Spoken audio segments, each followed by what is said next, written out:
always we have that like 1 second of quiet at the beginning where I'm like, is this working? Is this Is it not working? actually working? Yeah, I gotta turn up the volume just a little bit and make sure if you have Twitch open, it's muted.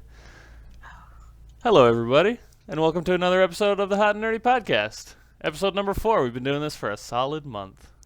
Hell Isn't yeah. that amazing? I'm floored. I One thought month down. I thought we'd do, yeah, right, and then only eternity to go. I thought we just give up. Like, oh, that was fun, and then like stuff would get in the way, and we just fall off. But this is actually like I look forward to it every Saturday. Hell yeah. This Right? is a lot of fun. All right, my name is Andrew, aka Nacho, from Nacho and Dog Gaming, and the new YouTube show, I guess, Talk Nerdy to Me, which I'm doing nerdy news every single day and like bite-sized, very like non-specific sort of stuff. But a lot of stuff happens throughout the week that I want to talk about more regularly. So doing that every day, other than the days when we record the podcast, because then we talk about lots of news anyway. And I am with my beautiful co-host, Lily, aka Wow Hi. Kitten of Wow Kitten. Wow kitten of the wow of kittens. Wow Kitten. She is what she is. All right, so we want to get right into some stuff because this episode's going to take a long time. This is going to be very specific because we're pretty much going to go over like every Legend of Zelda game, and there are some in here that I forgot existed. Yeah, there's a lot. There's a lot. There's so many of Right? Like them. I was like, oh yeah, like I played a couple, and then I was like, oh wait, I forgot about A Link to the Past. Oh wait, I forgot about like the Four Seasons ones for all the not mobile, the handheld gaming, and the hmm Twilight Princess and all that stuff. So, yeah, this is maybe going to be less like I have less knowledge about this than I thought when I started. Maybe you know what I mean? Yeah. Yeah. Who knows? Anyway, we do have the Twitch chat there. If you are in Twitch, you can chat with us. I apologize if we don't get back to you right away because like we kind of like to do the podcast as we like our regular flow and then respond either in text or for the like at the end of the show we'll do some answering some of the comments. Luckily, I do have my brother in the chat box, so you're gonna see he is gonna be talking, and he is a huge Zelda fan, so he is gonna correct us a lot on a lot of the stuff that we get wrong, I would say. Hell yeah. I do have a piece of news before we get started, if that's okay. Yeah, sure. Yep. Go ahead. So pretty much I have been like really like obviously if anybody knows me, I'm very into horror and horror games interest me a lot and been looking up a bunch that are coming out soon. And there is this one game that has gotten a lot of attention. It's called Pamela, but it's like an acronym, so it's like P.M.E.L.A. Okay. And pretty much it's this new kind of like it's a single player game that revolves around you wake up in this like dystopian universe.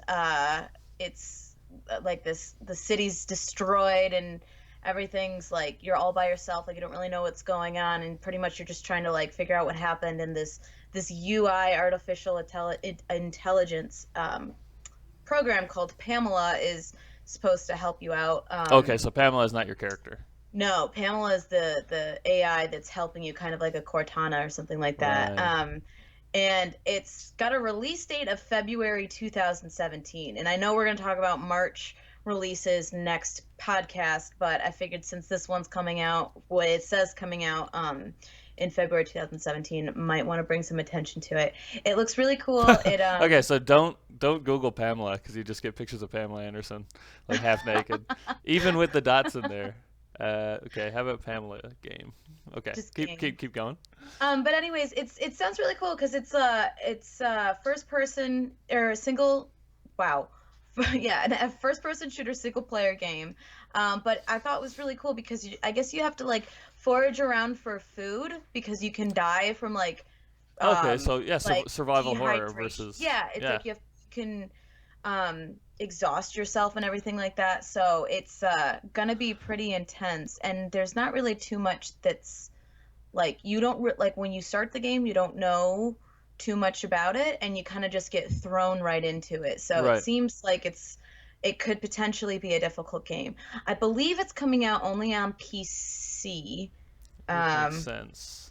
But it's in pre-alpha now, so hmm there's you're not going to get any too much information. And it's made by a Canadian company. Oh, is it? Because Canadians are the best, right, guys? Right, right. Um, yeah, that looks cool. I like the idea of like first-person horror survival in the vein of like, Ark or the new Conan Exiles game, like where you actually do have to not only do is it like a game where you have to survive, but there are the horror aspects as well as the crafting and building, and it kind of adds like a sense of urgency to it while you play. Yeah. So hopefully that'll be. Yeah, but There are trailers. I figured it was worth mentioning given that there's only about a week and a half left of February, so keep your eyes on it if that sounds like something that would interest you. Right. When is this supposed to come out? It just says February 2017, and it said February 2017 for a while. So I think that it probably is going to come out maybe sometime next week. Right, probably That with is, like if they don't push it, but they haven't really pushed it to begin with, so I can't really imagine they're going to delay it any longer. But explore, regardless. fight, and survive as an awakened sleeper in a fallen Yeah. utopian city ravaged by horrific disease with an array of high-tech weapons, highly blah blah blah. Yeah, available February 2017. That looks cool. Maybe I mean, they say available. That's probably pre-release open beta, which Yeah. is something that we continuously talk about on the show, and whether or True. not that is a good thing or a bad thing. But yeah, the graphics are sick. What I also was hearing was that this is kind of going to be like the new, like, fudge. I read an article that was talking about it, and it compared it to another game, but it pretty much just like a new big hit series game that'll be like the single player game of the year or something like Right. that. So this is solely single player. Yes. Okay. So maybe not for me, but maybe it is. I don't know. Definitely for me, but Definitely for you. But yeah, I thought it was. I really wish that I wrote down like what they compared it to. They compared it to. I'm not gonna remember it, but regardless, they think that the article I was reading are extrapolating that it's gonna be a pretty successful game when it does end up coming out. So This is the sort of thing that like would creep me out because I would get like super meta and like think about these things in the real world. So on the website it says wield unconventional weaponry, right? So I'm like, oh, that sounds cool. I'll read about that. Wars are a figment of the past. Weapons as they exist today are irrelevant. Utilize the pacification devices of the peacekeepers or the numerous utilitarian gadgets of various professions around Eden. All mount directly to your arm. AARM, all capital. So that's an acronym for something. And it's called ARM, which is obviously on your arm. Your access point between yourself and all the rest of the technology on Eden. So this is like a futuristic Fallout horror. yeah, that's exactly. I thought Like- Fallout when I saw the gameplay trailers and I was reading about it definitely. But what I also thought was interesting is it seems like the developers are kind of like taking not a political opinion, but they're definitely making an opinion that like I guess the storyline really shows that like, humans are responsible for a lot of things and our consequences, like there are consequences to our actions that are going on right now, and it gets kind of down that rabbit hole in Right. terms of like the message that they're sending, which personally I don't really care when people kind of squeeze that into to whatever it is you're playing, but whatever. It could be interesting nonetheless. Yeah, so you're basically, yeah, so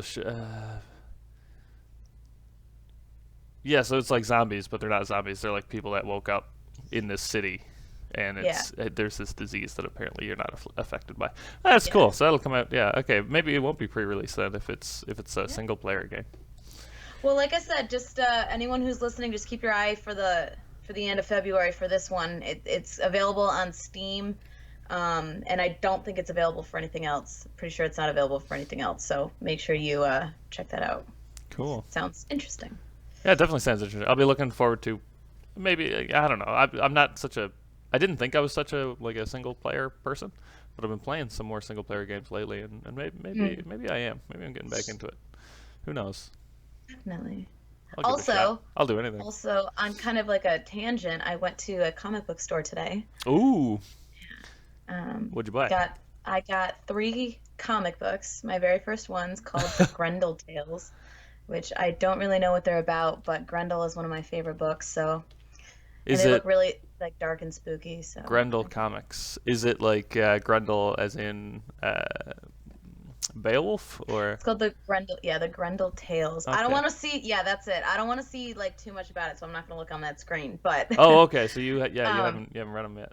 they look really really cool. But it was cool to like go into this store because they just have like A lot more than everything. comics. They have everything. It's so crazy. Oh my God, it was so cool. I And it's was like it's really cool to go in there and just like look at the covers, like and the variant covers and like all of the I don't Well, I know. mean, kind of the thing about comics is, I mean, they play to a very like specific type of person because it's not just Yeah. about the stories, and it's not just about like the characters or the medium or anything like that. It's they play to people who like to collect things, right?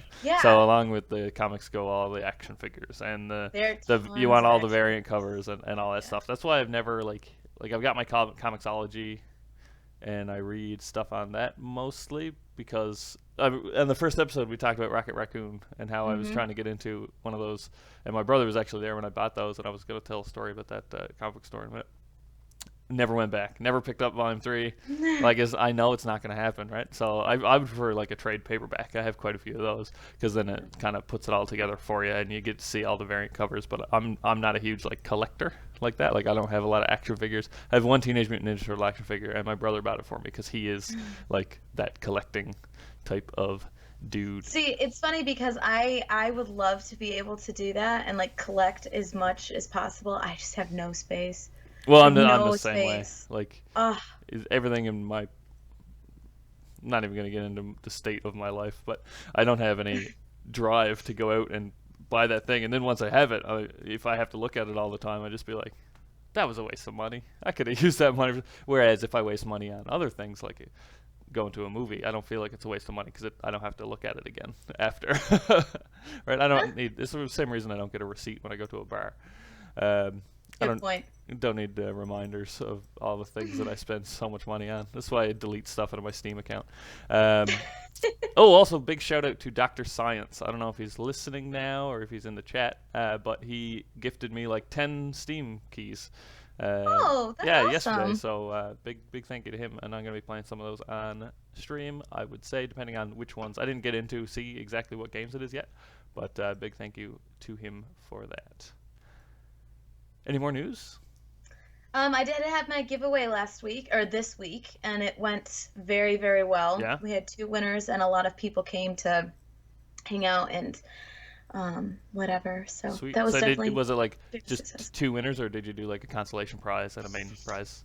No, I had two Amazon gift cards that I wanted to give out to people, and what really bothers me when people do giveaway streams is they're like, "Oh, if you donate this amount of money, Right. like Yeah. you'll get your name on the wall or something, or donate something and you'll get to me, a giveaway stream is not about getting more money, it's about Giving like back. giving back to the people that are there. And what I did, which was probably different from what most people do, is that I had like a week and a half in between like when I announced my giveaway and when I actually had it, because I wanted the two gift cards to go towards people that are there consistently and Right. like obviously deserving of it because they're there all the time. They support me, they help me out, they talk to me, like they interact with me. And the two winners were definitely two of those people. So I was very, very happy that I did it that way. And I'll probably end up doing all of my giveaways in that fashion for the future. But Yeah. it was Well. really nice for everyone to come by and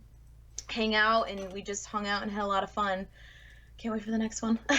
Yeah. I mean, that's kind of why we're doing our I want to do a raffle at 1,000 followers, and the way Hmm. we're gonna structure it is like obviously anybody who's there can, you know, get in, but you're basically gonna get more tickets based on how much time you've spent in the chat. Like for example, there's a fella, Stay Joyful. He comes in not when we record the podcast, but like almost every day that I stream. He's in for a little while Hmm. and talks to me, and supports the stream and gives suggestions. And one time he messaged me on Discord I was like in bed, and he was like, "Bro, your stream is still on." I was like, "Ah!" So I like get on and turn it off or something. Or was I playing? I was playing games or something like that, but I didn't think I was on stream, and it was still left on, and I was like, "Holy Oops. shit!" Like, that could have been bad, right?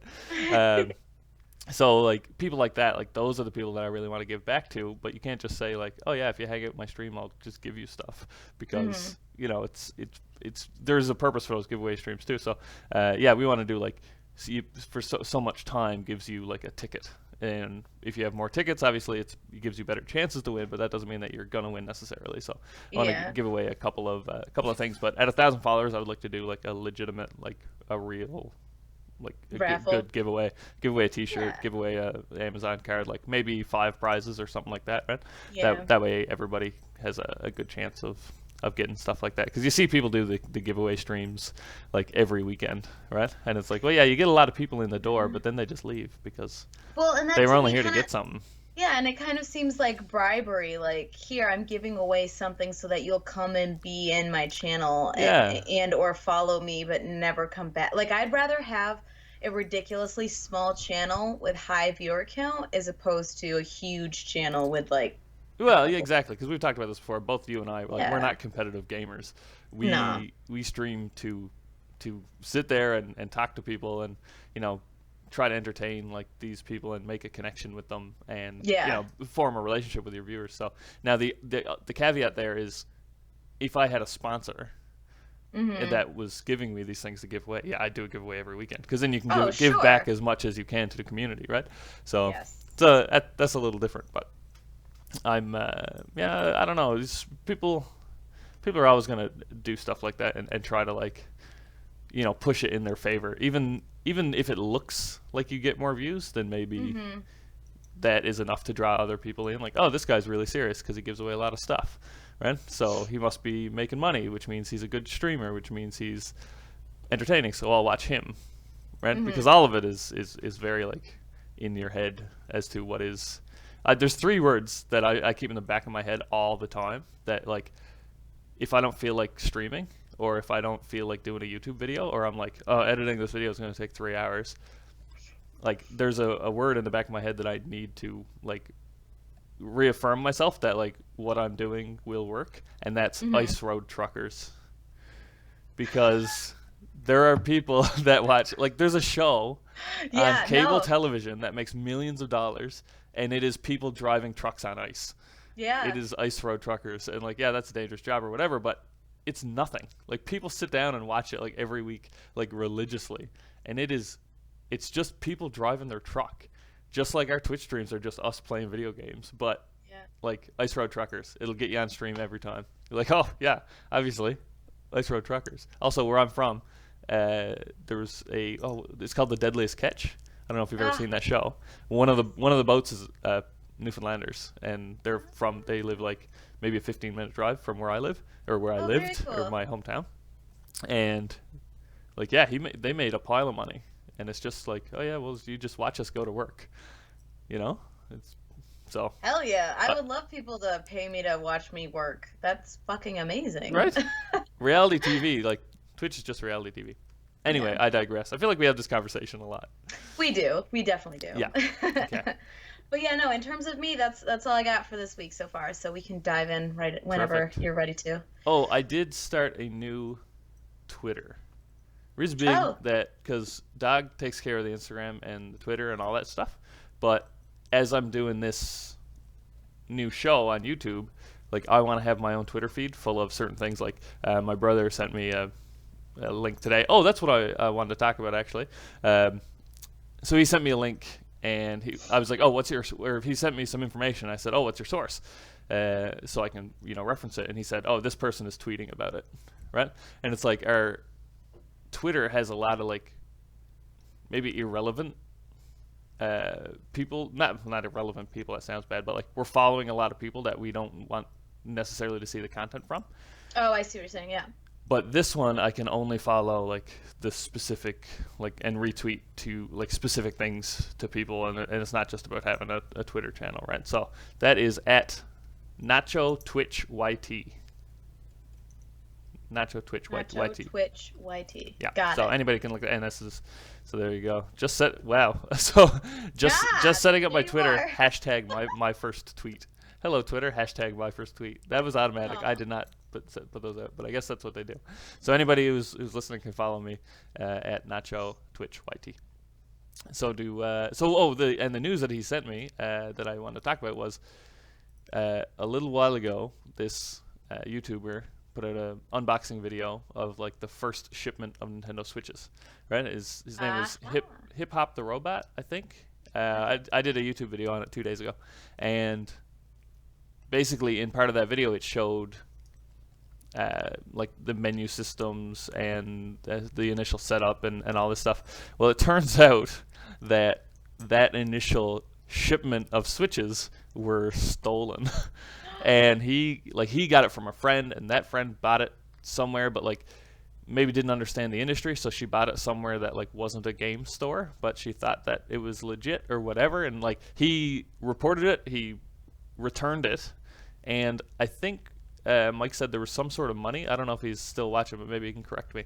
There was some amount of money he had to return as well, or he lost the money obviously that he used to purchase it. I Yeah, guess. yeah, yeah. So he tweeted out, he's like, "Hey guys, like I really apologize. I didn't know the minute I found out. Like I reported it to Nintendo and to the Oh police my and God. whatever." But yeah, apparently so he had gotten all these all these people. Oh my God, how did you get a thing? And it turns out, well, somebody just stole a pile of Switches off a truck and sold them on the street at like a coffee shop or something like that. I think is what I read. That's where. Anyway, he's saying like I don't know who stole it, and I don't know how it. Somewhere Got between stolen. the person who stole it and me. Yes, the money you paid to buy it won't be refunded. Yeah, it makes sense.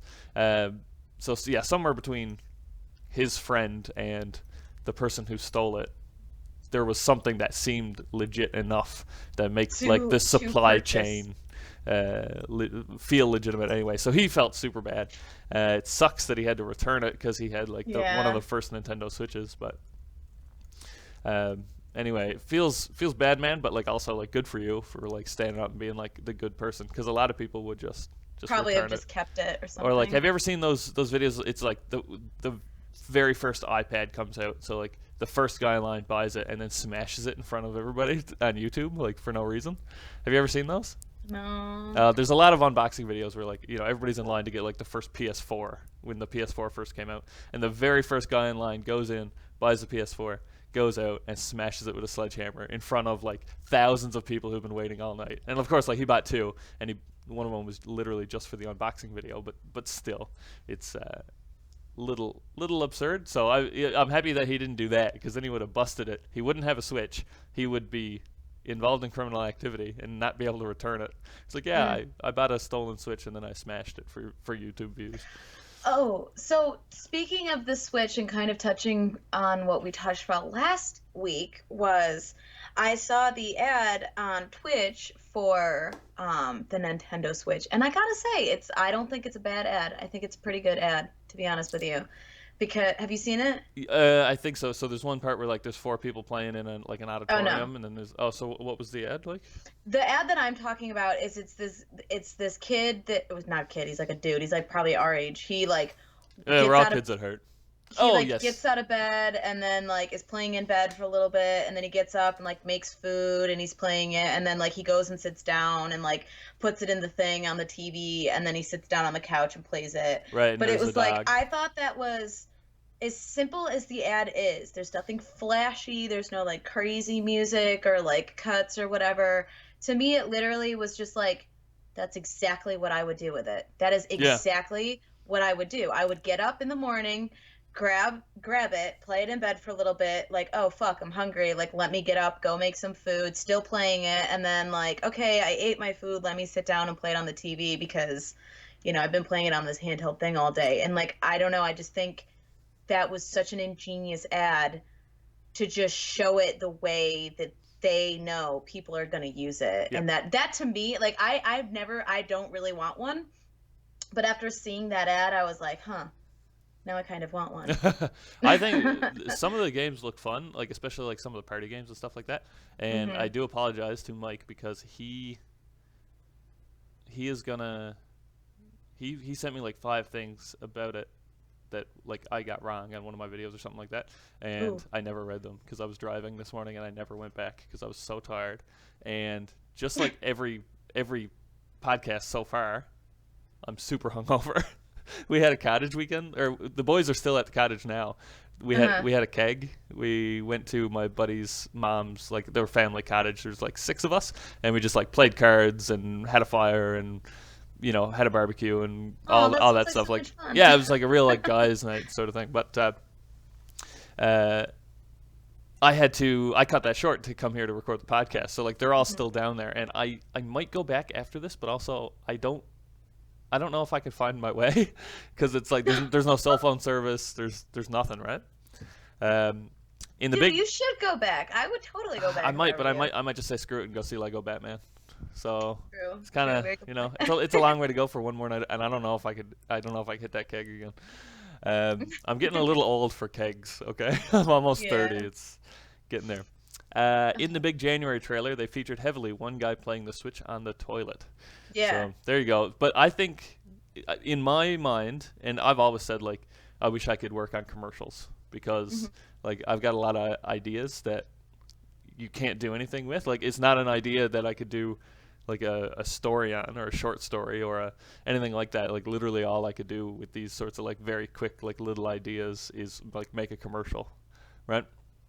But I think Mhm. like the tagline for the Switch should have been like hashtag kill the pause button or like kill the in a minute mom or something like that because Mhm. like you don't have to pause it anymore. Like, oh, I'm playing in bed, I gotta go to the kitchen like you said. Okay, just take it with you to the kitchen, Mhm. play in the kitchen while you're doing a thing. Oh, I gotta go to work, I'll just take it with me and play while I'm on the, and then when I come home from work, just take it with you, put it back in there, it's back up on the television, right? Mhm. Like there's a lot of, I don't know, they could have done like a cutesy like cool little like really targeted at gamers sort of thing. But anyway, Well, what they've been doing has been good. So oh, wait, sorry, go ahead. Keep sorry. no, that's all I was gonna say. Just the ads so I far was have just been gonna say, like, great. as a consumer, because I work in advertising and I'm a consumer, I always feel like I'm kind of biased in the way that I see ads.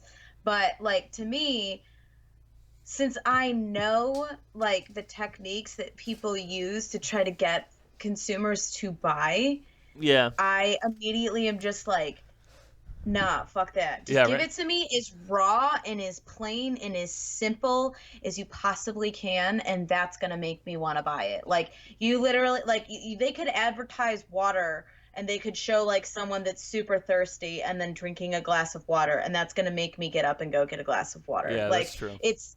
I hate the frills and the floof. That's mainly why I do not watch the Super Bowl ads because they're trying to be like the most memorable ad by being like the weirdest, have the craziest Right. story, the best CGI, like whatever. But it's like to me at the end of the day, when you're selling something and you get it and it's not like what it is on TV, then I get mad. I'm like, fuck that. I'm never buying from this company again. I hate it, hate them, blah, blah, blah.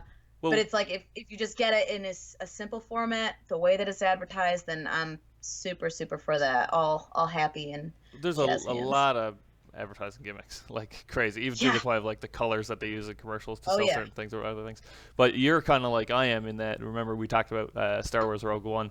Like Mhm. I immediately, well, one I know that Peter Cushing's is dead, but when Tarkin showed up, I was like looking for the lines on his face where like the CGI, because Yeah. I knew it was like a a stand-in for him and stuff like that. And same thing with Leia. Like there was not one bit of me that thought like, oh hey, that's a great CGI character. Like immediately I Mhm. thought that it was utter trash, and a lot of people really liked it. But it's because I could just like you could see the trees for the forest. It's like the opposite. It's like you're so involved in something like you're looking for like I'm looking for edit points in a movie or like when I go to a movie now, which is one of my favorite things to do, or I watch Mhm. TV or I play a video game or anything, always in my head I have to go right, suspension of disbelief. Suspension of disbelief. Suspension of disbelief.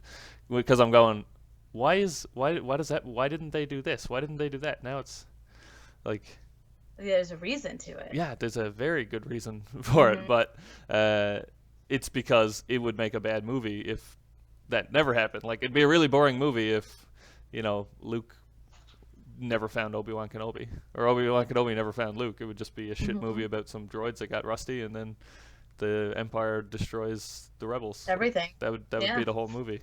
Well, Um, it's funny because it's like to that same point. Like while I play, oh, and I finished Resident Evil. I don't know oh, if good, I already finally. said that. Yeah. I finished it. But it's like when I play that game and it's like, well, I have this one thing and I have no idea why I have it, but it must mean something. Right. Whereas like a lot of people might grab it, just stick it in their backpack and completely forget about it. But it's like, I'm like, no, there's a reason why I fucking have this. Why do I have this? Let's go figure out what this fits, what this works to. And it's just like, I feel like there's two types of people. There's the people like us that think of it like that, where it's like in that kind of like, you're not fully immersed in it yet. And then there's the other people that it's just like all that stuff just goes way over their heads, or they care to not even like look for stuff like that. And they're like, oh, I'll just take this and, keep going with what I'm doing and no big deal. Right. By the And way, then they get stuck on a part and then they're like, oh man, like, why am I stuck here? Completely forget about that thing that they picked up. Sorry, by the way. just real quick, if this podcast ever does blow up and like becomes like a popular sort of thing that people enjoy listening to, somebody's definitely gonna cut out and like do a super cut of you 2 minutes ago saying, just give it to me raw. but like mash it into one of those like auto-tune the news videos or something. Definitely. Or like take it completely out of context and put it in a different, it might be me, I might do it, I don't know, but I could hear that in my head in like a 100th episode mashup of like your voice. Just give it to me raw. God. Dude, that's such a good idea. Like for one milestone, we'll just go back through all of our footage and just cut it all up. Oh, that'd be so fun. That'd be a lot of fun. A lot of work, it sounds like. So, yeah, I think that's everything I want to talk about before we talk Zelda. Yeah, I think we should kind of just dive right into it. Yeah. Okay. So the other week I said that Link's last name was Link, and some fans got mad because it's dumb. Well, no. Shigeru Miyamoto was being silly. He wasn't being serious. And Link is not really Link's name in the games anyway because it's a different character every time. Except for in Breath of the Wild, apparently his name is actually Link because it says his name or something like that. But I don't care because Shigeru Miyamoto said Link's last name was Link in a video, and that's all I said. Link's last name is Link. That's enough. All right? Mm-hmm. All right. Legend of Zelda. How fond are you of this series, being that neither one of us has a Nintendo? A Nintendo? Or like I don't have a Wii U. I don't have a Wii. I have a Wii U. I had a GameCube. I have a Wii U now. I got my Wii U this week, and I have an N64, and I had a game. I was a Nintendo fanboy up until Xbox. Well, until PS2. Yes. Super Nintendo, N64.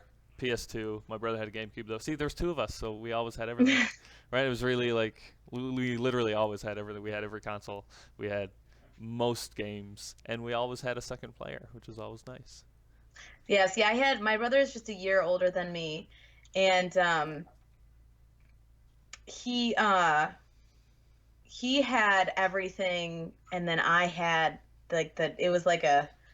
He got one version. thing, and then I got what he was using before, because my parents didn't really want me. No, but my parents didn't really want me like spending all my time playing video games. But they had no problem with my brother wasting away hours. But for some reason, they like had a problem with me like getting into video games. But how did that work out? Is he still a gamer? Not so much actually. He plays League on occasion, but that's about it. There you go. So if anybody here is a parent and you want your children to do something specifically, say you want them to learn to play piano, don't let them play a piano. Exactly. And eventually they'll just rebel and by choice they'll become great piano players. Right? Yes. But I think Do you think it was a gender thing? Do you think it was he's a boy so he can play video games, but we want her to 100%. Yeah. Wow. And it's like the dark ages 20 years ago, I swear to God. It's not to say that like my parents are very like old school and whatever. Like they're not at all. I think they just wanted me to do other things that were more stereotypically feminine than not. Because I just wanted to play video games and play basketball and do karate, and like none of that is like female oriented. Well, back then. Well, yeah, I guess. Let's not get into the argument of feminism, but it is interesting to say because we were both, like, obviously me and my brother are both boys, like, growing up. We never did stereotypically male things ever. We didn't play a single sport. We Mhm. didn't like we worked around the house, but like as did my mom because we grew up with horses. So like if we were out shoveling shit, mom was out shoveling shit too, and like boys and girls Mhm. did whatever. Like dad did the dishes and mom cut firewood. But I mean, it was a little more gender specific than that. I would say like mom did more housework and dad did more like work on the car, and Yeah. dad did cut more wood and stuff like that. But mom is like quite like rowdy and like not afraid of work either. Obviously, when you're into owning like large animals like horses, you kind of have to be Yeah. pretty rough around the edges when it comes to work and not being afraid of work. But like construction wise, mom and dad did they would both go out and build a new deck and stuff like that. But we were open to do whatever we wanted whenever we wanted. Dad hates video games, but he still bought us like the N64 and PlayStation when it came out for Christmas every year and that stuff. And if we wanted to play guitar, they just go and buy us a guitar and stuff like Aw. that. It was actually more so on our side of like we didn't ask for a lot to Yeah. the point where I remember like even like up until like I was like 18 or 19 years old, my parents would be like, "What do you want for Christmas?" And I'm like, I don't know. There's a new game, but like $70 seems like a lot of money, sort of thing, right? Like we never bought like expensive. Like we in our hometown, it's like the the best skiing east of the Rockies. It's called in Marble Mountain where I live, Mhm. and like we never ski like we skied and snowboard with school because you'd go and you'd learn with school like 3 days or whatever, but you like we never ever asked for that because we were like, no, it's too expensive, like we'll just stay home and play video games, and like we got a bike, we're fine, like that sort of stuff. So but I think at one point Mike did have a Polly Pocket, Oh, I love Polly so Pocket. we didn't care. It made a lot more sense to want to play with like the girls than why would you want to play with a boy, like a little boy doll, like an Mhm. action figure versus like a Barbie or whatever. I don't know. Gender is weird.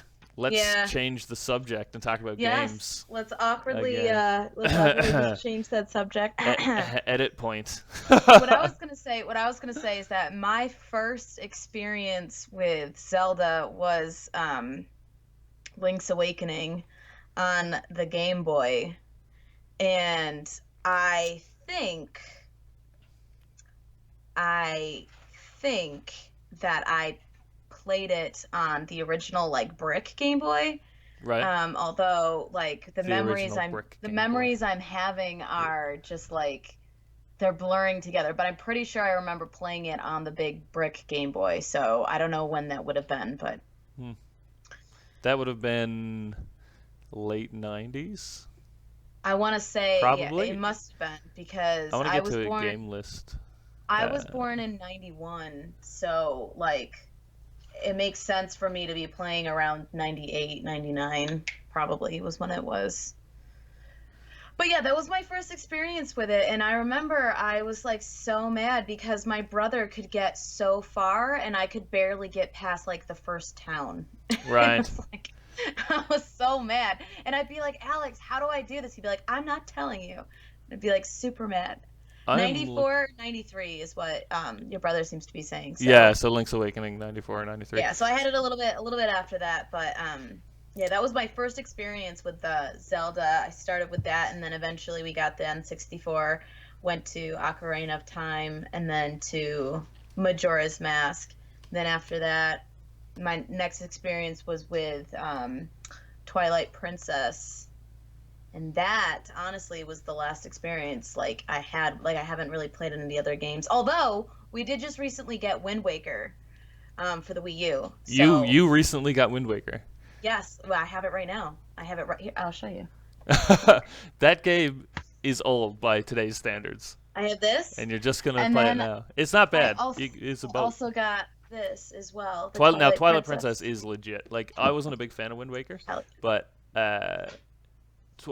maybe we go through these chronologically. Maybe Yeah, sorry. I was 'cause just saying like my yeah. experience with them and We everything. had I don't know if we had Legend of Zelda or Adventures of Link or Link's Adventure. What was the second one called? I was just looking at it.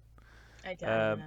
get rid of that. Yeah, The Adventures of Link. I'm not sure. I think we had Zelda 2 for NES. The NES? Yeah, so Yeah. that came out in '87, and this is where like there's a disconnect in my brain because I was born in 1989, and Oh, Mike's saying we didn't have any Zelda game until Ocarina of Time. I don't believe that is true. I have very fond memories of playing one of these games.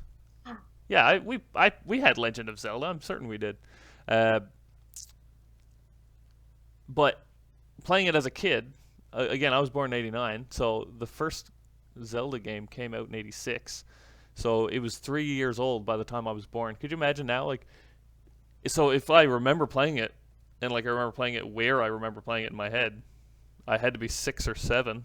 So the game was like 10 years old by the time I even played it on like regular Nintendo.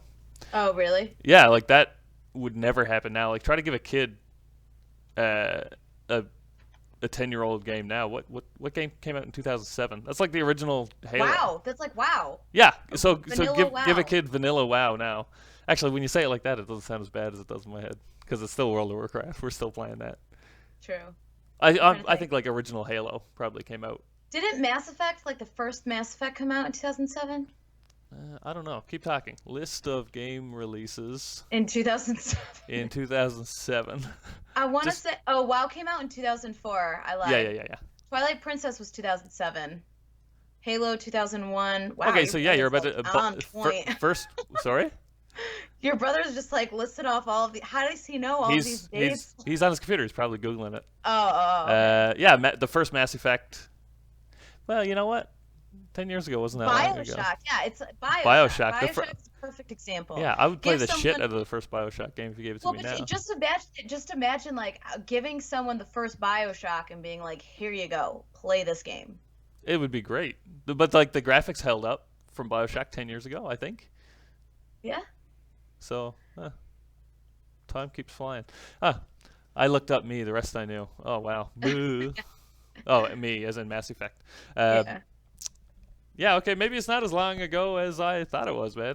That seems like a long, like 10 years for a video game seems like a long time. But if Bioshock came out 10 years ago, then the change in quality is not as rapid as I would have thought. Mike, what came out in 1997? What's the difference between Bioshock and something else? Because if you look at Bioshock, like the graphics for Bioshock, we're so off topic, I don't care. And then you look at that Pamela game that I was looking at, like, Yeah. yeah, they're pretty rough. They're not- GoldenEye 007, 007. Why did I say 007?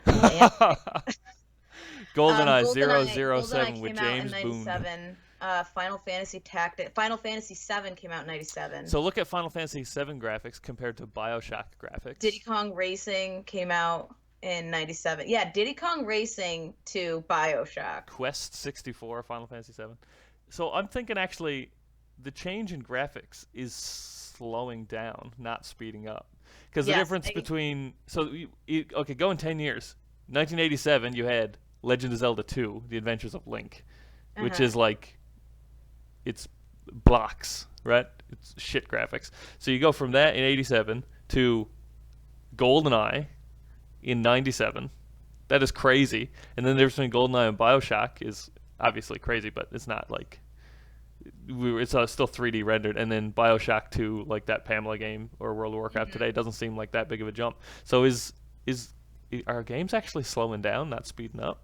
Well, I think though that, if you think about it, graphics aren't infinite. There's going to be a finite point to where Yeah, that's right. And we're just where approaching we can that. push, unless we're changing our vision, like there's going to be a stopping point for graphics. And I think that we're pretty much there. I think we've been there for the last couple of years. So I think that now what people are focusing on are gameplay, trying to progress the gameplay. Like my favorite example is, have you seen the game Depth with the shark? No, I have not seen the shark. Let me it Google is a- shark game. Depth. It's called Depth, but it's a multiplayer game.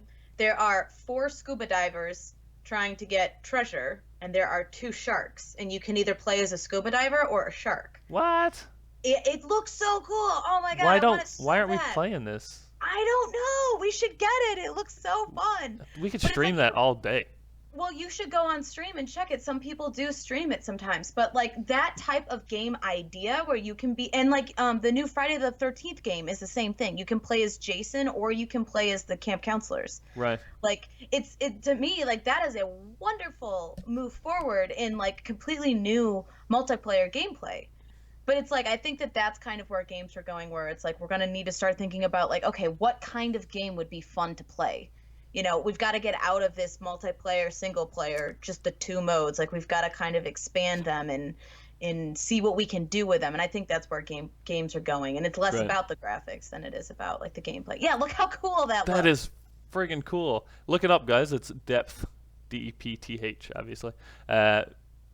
That is a really cool looking game. Yeah, I mean, Mike says in the chat, we've definitely slowed down graphical progress, and he could probably quote like specific technical reasons why we have slowed down. But yeah, there's a point of diminishing return. So I guess as we try to reach that line of like literally this game feels like you are there, which is just around the corner, that might not necessarily be worth it. Like the cost to get from here to there might not be worth Yeah, it for the gaming exactly. industry. So strange. Anyway, I don't. Let's get back to Zelda. We gotta keep like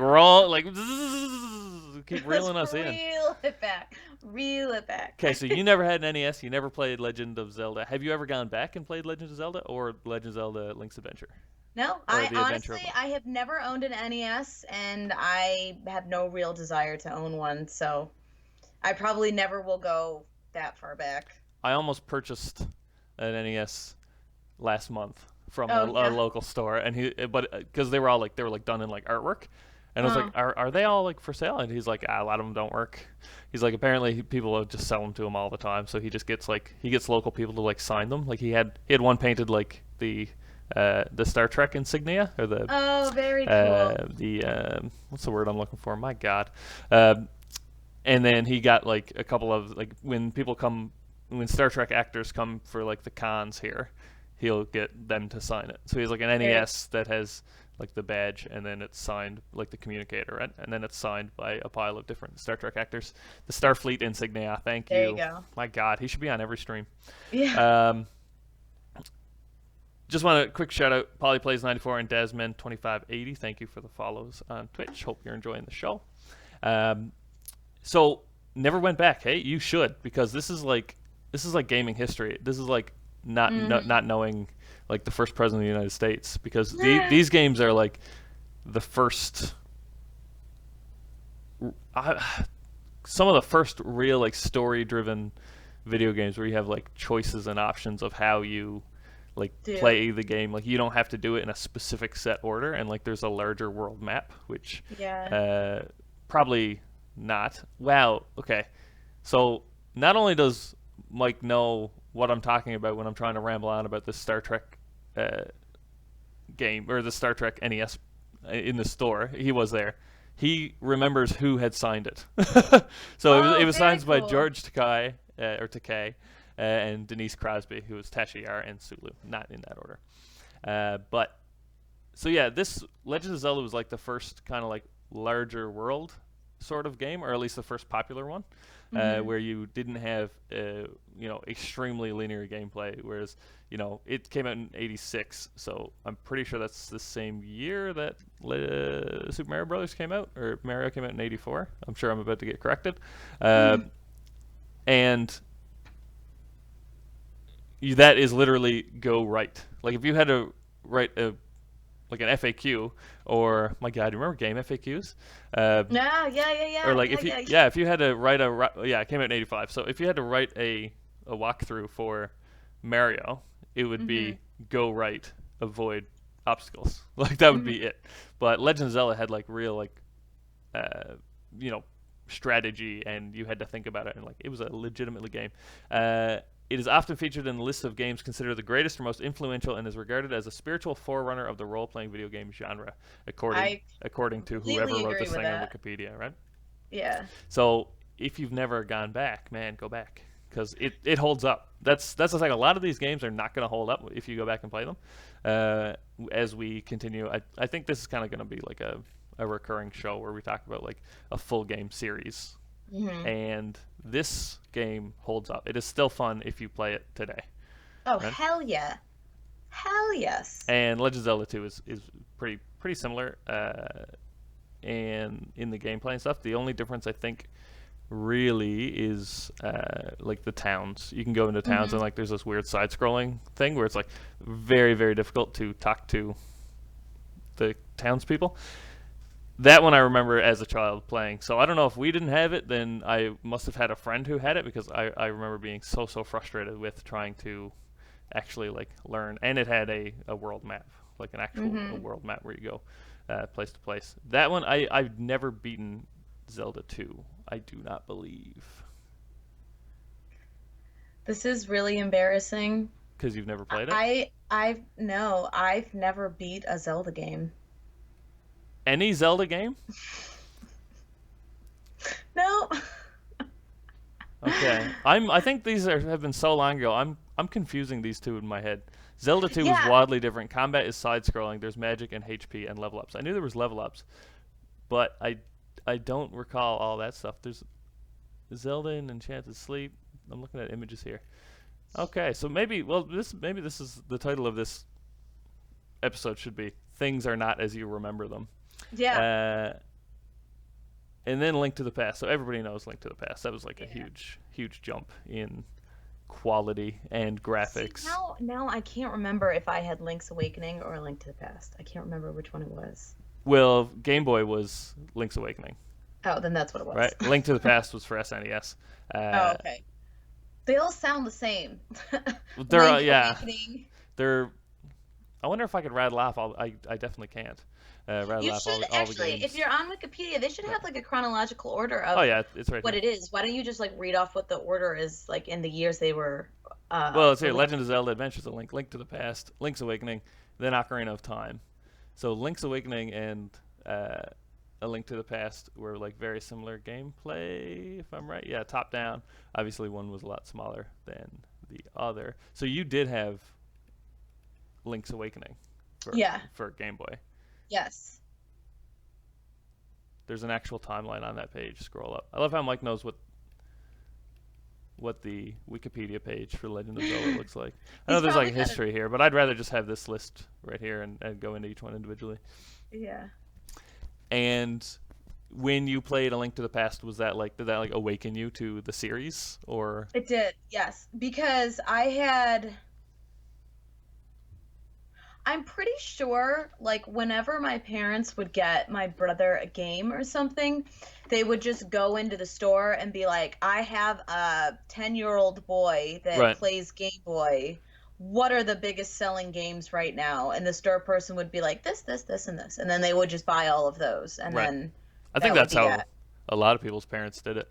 I'm pretty Yeah. sure. I remember we used to go and like we'd go and buy a game, but back then like you couldn't return a game if it was open, Yes. they weren't cheap, especially when we were kids. So we would go and rent it at the same time and Yes. play the copy that we rented, and then if we liked it, we'd return and then we'd open the actual game and play it, and we would always fight over like who got to play it first, sort of thing. So like whoever rented it got to play it first, and then the other person would play it once they opened the real game.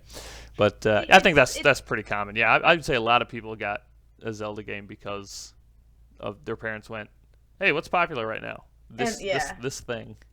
See, it's so funny to me because I think that it's really interesting to hear like your experiences with your brother playing games and then just to reflect on my own with my brother because pretty much like I never really got to play for like when I was younger Right. and I honestly didn't even really want to because I had really bad like hand-eye coordination and like I was so like bad. I still am. Like it's definitely not much better now, but I always wanted to like sit and watch what he was doing because he couldn't figure out any of the puzzles, but like I could. So it's like we'd be sitting there next to each other like in the dark near the TV and I'd be like, "Oh, go to the left and touch the switch on the floor and then get the thing." And he'd be like, "Oh, okay." And it'd be like we were like a tag team to like get the game. But whenever I played it was a nightmare. Yeah. Well, we were very similar. It's considering like we always had like our rec room where we had like a TV and our video games and stuff like that, and that was always kind of like our space, like mine and my brother's. But there's still only one TV, so like if you went out and bought a new game, yeah, you had to fight over this and that. But uh, yeah, that okay. So Mike says in the chat, this is how I got into Zelda, kitten. Nobody else could figure out the water temple, so it came to me. I was going to talk about Yes. that as soon as we finish here. So we actually had, again, we're talking about the days when like Nintendo Power would sell, like you'd get a magazine in the mail every month, and it was like a Nintendo Power magazine, and it had like as much information as like one YouTube channel like pumps out a day, like these like Yeah. the big YouTube channels and stuff, right? So, but part of that would be they would do like walkthroughs. So we actually bought like the Legend of Zelda Ocarina of Time walkthrough, So did and I. I think I still have it at home. yeah, I'm pretty sure that was probably the first walkthrough I ever purchased. Let's skip on to Ocarina of Time because Yes. these two are a little older and maybe not. Well, we we talked a little bit about uh the Link's Awakening. I brushed on that. I think we can move to a new system now. Yeah. So just I'm just gonna explain again, just real quick, like anybody who's in the chat. So we're recording this show, so we're not gonna really reply super quick. So I apologize about that. But here we go, because this is also going to be a podcast, and the responses to the chat doesn't always go the best in a audio medium when it's recorded later and somebody listens to it in their car. But we will try to type out and respond to people. So Ocarina of Time, I remember so very vividly for so many reasons. I'm actually replaying it right now on my N64. I've thought about it so many times. I have a friend who does speed runs on it on his computer, and he had like one of the world's fastest records for Legend of Zelda Ocarina of Time. Very cool. So this came out in '98, so I was 9 in November. So I got this for my birthday when I turned 10. So Nice. it was already 4 months old. We had moved, or we were thinking about moving across the country, and we were up there like on a little vacation, kind of to decide if we were moving or not. And on the drive up there, our dog got hit by a car Oh. and died. Am I remembering this correctly? And like super sad, like obviously. And then like I'm turning 10 years old. We're sleeping in like my uncle's basement because like we're like on vacation but possibly moving, so like we're not in a hotel or anything like that. And so 10 years old, I know nobody, I have no friends there, I have my brother, that's it, and like my uncles. And yeah, in Ontario, our dog Bonnie ran out of the van like while we were stopped and got hit by a car. Poor So thing. yeah, it was a pretty rough birthday considering all that. And Yeah. my uncle found me a copy of Legend of Zelda Ocarina of Time, and it was like the gold cartridge. I feel Wow. like in my mind, like going back in time, I feel like it was kind of hard to get at the time. Like the supply was still short, but 4 months It was after probably release, like a deluxe edition or well, something. it was the Master Quest edition. Yeah. Yes. No, hold on. I'm remembering this incorrectly. Like I want to just remember it the way I remembered it. I don't want to. It wasn't the gold cartridge. Oh yes, it was, my friend. Shut up! Don't ruin my childhood. So this was a game that like I sat down and played like religiously, and like really got into, and it has like an important like emotional effect for me. Maybe that's why like I haven't gone back to play it in like as an adult, or like maybe like why I'm hesitating to go back and play it, because it's so closely tied to like that very specific like time in my life, you know. Anyway, we did end up moving home, and we got another dog, so it all turned out okay in the end. I mean, not for that one dog, but the other dog was pretty good. But you obviously you had to play Ocarina of Time. Oh yeah, like I remember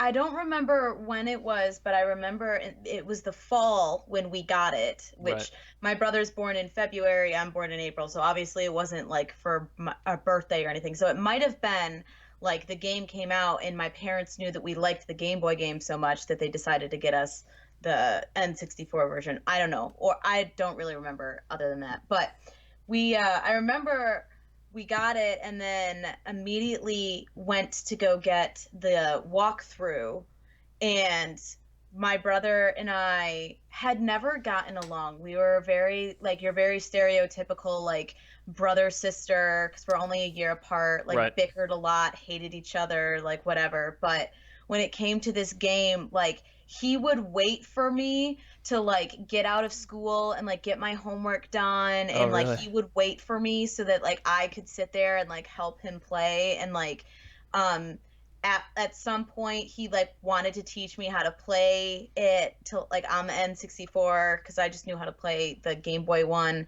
And it was like a very like emotional, I don't know, good period for like me and my older brother when we were younger, just because like that game just like really brought us together. And I remember being like, we would get all of our homework done, and like we would finish dinner and we would go upstairs and we would literally play the game together instead of like going to hang out with our friends or something for Right. hours, like just hours on end, just playing this game together. And um I remember we had the walkthrough book, but it was only like Like you kept it in a glass cage, like under two locked or keys. yeah, So or like it's you like, both oh had to no, no, agree, no, like like we're not we're gonna. we're we're gonna figure out how to do this. Like we don't want to look in the book. We don't want to look in the book. We don't want to look in the book because the book tells you how to do everything. So it's got Yep. the walkthrough in it. So it's like we would try so hard to just do it on our own, and like only on the most dire of occasions would we ever look in the book. It was like this sacred, you never look in the book type of book. And I just like with you, I just have like a lot of emotional um memories that go with it. And I think that's why I wanted it so bad, because we've moved around so many times in my life, and we were moving somewhere at some point. We sold our all of our consoles and all of the games that we had and everything like that. So when I was older in college, I bought an N64, and then I've just been like scouring for, you know, the Zelda games and Super Smash and all that stuff. So when I finally ended up getting Ocarina of Time a couple months ago, or no, it was like almost a year ago or so that I got it, I was like immediately just start playing it again. The the best and the most frustrating thing uh, about this game was like you might spend like legitimately an hour of your childhood. And again, I'm 11 when I'm playing this, or 10 or 11. My brother is like 13 or 14, so he's pretty smart compared to me at that time. Not anymore, definitely. Um, the the frustration in like spending 2 hours like walking around like looking at stuff and jumping everywhere and trying to do everything, and then realizing, oh, you've got to sing that stupid song to get the scarecrow to show up so you can hook shot the scarecrow, or something so fucking stupid like that. Like I remember the Golden Skulltulas were like our downfall. We just had the hardest time finding those. it Those was like the mechanics that were introduced in this game at all. Like Yeah. you hook shot, which is like a very like probably a new mechanic, something like that probably hadn't been seen in a game yet. I can't say for certain yes or no, but I know that I hadn't seen anything like that. Where you had to like there had been 3D games before, but this was one where you actively had to like look up and Oh to yeah. try to find like places that you're going. Like it's very hard in video games, and they did a study about this after Portal came out. Uh, Oh. in when Portal came out, people couldn't solve the puzzles because people don't think to look up in a video game, right? And Legend of Zelda was the same way because you never knew if you had to hook shot somewhere like up on a corner in a cave or something like that, because you didn't know, like you're not used to being in a video game and looking up. Like in a lot of games you didn't really even have that option. Like Super Mario No. 64, you could look around, but there was no reason to actually look up, right? Because you're not looking above the character's head or anything like that. You're actually Well, looking up. and it's interesting that you mentioned the hook shot, because if you think about other games that came out around the same time for like, for the N64, for example, there weren't very many that actually like you used it in like aimed and everything, and then like shot it and then you followed the line of shooting that you just created to get to another area. Like that wasn't really a thing that I'm remembering. But then again, I don't know. Yeah. Well, now that I think about it, there were some games that did stuff like that, but not in from like a first person point of view Yeah. yet. You know, Yeah. uh, there's like, okay, what do you think? Let's go. What are the top three parts of that game for you? Like It's like, storyline well, or the three gameplay? your three favorite things, your three least favorite things Okay. in Like that game. storyline or gameplay Up to are we you. Just talking? do your three favorite things about the game. So maybe parts of the game, storyline, or Okay, like well, a specific type of gameplay. number one, because Go I'm three, two, one. whatever. Go 3, 2, 1. 3, 2, 1? Yeah. Okay. Let's see. Number three, I love turning into the Zora. Like, absolutely love turning into the Zora guy. Okay. That was the, or no, oh You're my thinking God. Majora's Mask. I'm mixing them. I'm mixing up. There's so Oh many my Zelda games. No, okay, I take it back. I take it back. Um, Let me think. Oh, okay. Number three was in the Zora's like temple area, not the water temple, but the Right. Zora like So the one you do when you're domain. you're a kid. Doing that one thing where you jump off the waterfall and you have to dive and get all the rupees at the Oh, bottom. okay. By the time, I love doing that. It was so hard, but that was so much fun. Um, Number two, getting Epona and riding her and like I don't know, just going super fast was amazing. Like being able to get the horse and like go on her and ride her and everything. And then I also fucking loved the mini games that you can do, like the shooting gallery. Okay. That's probably my favorite, like the shooting gallery or the bomb shoe or the treasure chest one or whatever. All the mini games I fucking Yeah. loved. So when I you're a kid, wasted you go to like the alley. so many hours, so many rupees on those stupid fucking mini games, but like they were my favorite part of that game.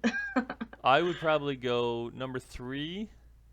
Would be, yeah, when you first get Epona. So like not Epona in general, but like when you go to Lon Lon Ranch and you have to actually like have the race like with the jumps and the carrots and Yep. right. So that Oh, that was like so always hard. stands out. And again, It like was we grew up so with hard. horses, right? So like that was like we could like go get mom and dad and be like, look, this is like a video game with like a real horse in it, like that you can ride and you can play a song and comes to you. So probably that one, and then Spirit Temple would be number two. The whole Spirit Oh Temple dungeon, yeah. I love. And as I'm thinking Yeah. about this, I'm thinking about like more and more things that Yeah. I really loved about it. Yes. And my number one thing would probably be the either the Megaton hammer or the big Goron sword. If you I remember remember, yeah. those. No, I definitely remember those. Like the weapons really never like held any resonance with me, but No? You mm, didn't love like taking that Megaton hammer and like boom. no, that was definitely fun. For sure that was But fun. but you'd prefer to I do would the rather mini go play games. the mini games. what what is your least favorite parts? Do you Least think? favorite parts. Water Temple. Anything to do with the Gorons. I really Really? disliked. Yeah. See, now I loved like the whole like Gorons and like Death Mountain was Ugh. my favorite dungeon when you're a kid, and then like the fire temple was my favorite temple probably growing up. Yeah. It wasn't as like I really like the spirit temple as far as like puzzle like solving the puzzles go and stuff Hmm. like that. But I think like spiritually, I really like the fire temple, and I always wore the fire tunic, Oh, right? Just like that was like my regular jams. just your go-to. Yep. And was But yeah, no, I hated the Goron area and all of the what like I don't know, I just disliked it. I did not think it was fun. I also oh fuck, I just had it in my head and I can't remember what it was. Oh, for some reason I could not ever do the part in the beginning where you have to like uh get up to the castle without being seen, and then you have to oh, so like you're give you the mean chicken to the guy to wake him up, and then you have to go in the little hole and like walk around the guard. That whole like thing took me days oh to yeah. do. Uh, Just so long. I'm just not very stealthy, I guess. um and probably, oh, probably. My number one least favorite thing in the whole series is the goddamn stupid fucking owl that talks forever, and you'd always like press A bunch of times to skip through it really fast, but then it'd And be like, do you want to hear this again? And yeah, no is the first answer. So you click no and you do it again. Oh my God, he was so annoying. Oh, the uh, worst part. Gabora, I think is the owl's name. I Uh, don't I don't even know, but yeah, that was always the worst part about starting a new file. Um, was yeah that fucking owl, and because I just beat the Deku tree, like my life is turning around. I'm out of the Lost Woods. Like, what mhm. is out there? What could be out there? And then you get out there, and it's yeah, Kpora, Gabora, Yeah. and you're just like, and then yeah, do you want to read this? Do you want to hear this again? You hit A accidentally. Oh my god, I gotta start And over and do it again, and again. then like it would be like exactly what you said. You'd be like all in this momentum. You'd be like, okay, I'm gonna go to the whatever and do Yeah. this, and then it's like all of a sudden he just show up, and you're like, oh my God, not this guy again. Like, I can't. And then it's like by the time he's done, you're like, I don't even really like, whatever, I don't know, whatever. Yeah. I miss so my least favorite got to be Water Temple, um, and the or the Shadow Temple. There was just something about those two. I just hated them. I didn't. They weren't fun for me, Uh, and like it's above like it being challenging because games are supposed to be challenging, but yeah. like legitimately unfun, which is not really something that I want Oh, to do. see, I loved all of the temples. But the in between, this is the thing that is both like one of my favorite things and one of my least favorite things is catching the pose when you are Yeah. on. Yeah, so like you're out like on Epona, and Hmm. again we were kind of trying to like complete the game 100%, which is like catch all the pose, get all the fairies, blah blah blah, whatever, right? And it was fine when you were out on that mission trying to catch them, but when you were like trying to go in between two places and you were like very low on health and the pose just show Hmm. up and like fuck you off your horse for no reason, Uh, that yes. was like so like we're talking about games with like a sense of dread or like Uh-huh. pressure. That for me, like being 10 or 11 years old, is actually like that was stressful. That was probably my first legitimate stress in my life ever. Was like, oh no, I'm almost dead, and I know that a Poe will show up here and mess with me. Just fuck your day up. Yeah, exactly. Did you have a favorite song? People in the chat can also chime in. I've heard Bolero of Fire, which That is was mine. yeah, Bolero of Fire, pretty good, right?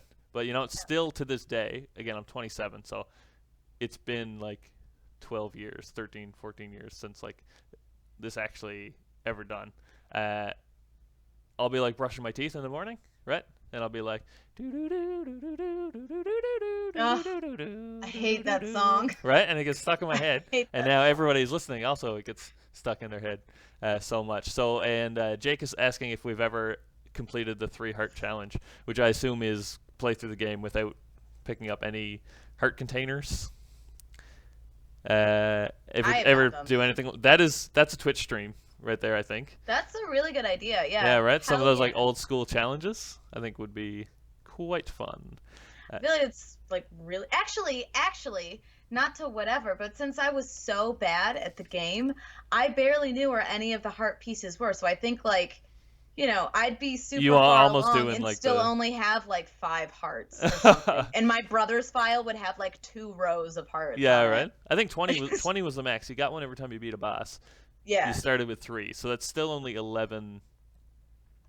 uh, 11 hearts altogether. So the other 9, I guess, you had to find in pieces.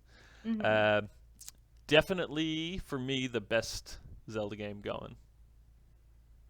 Oh, I see, think. I would think that for me, the best one is Majora's Mask. That's my Really? absolute favorite. Well, great Absolute favorite. news. We're about to talk about that one next, Because and that one's next. and we're not friends anymore, so it's Oh easy, no. easy easy. Really, Majora's Mask best.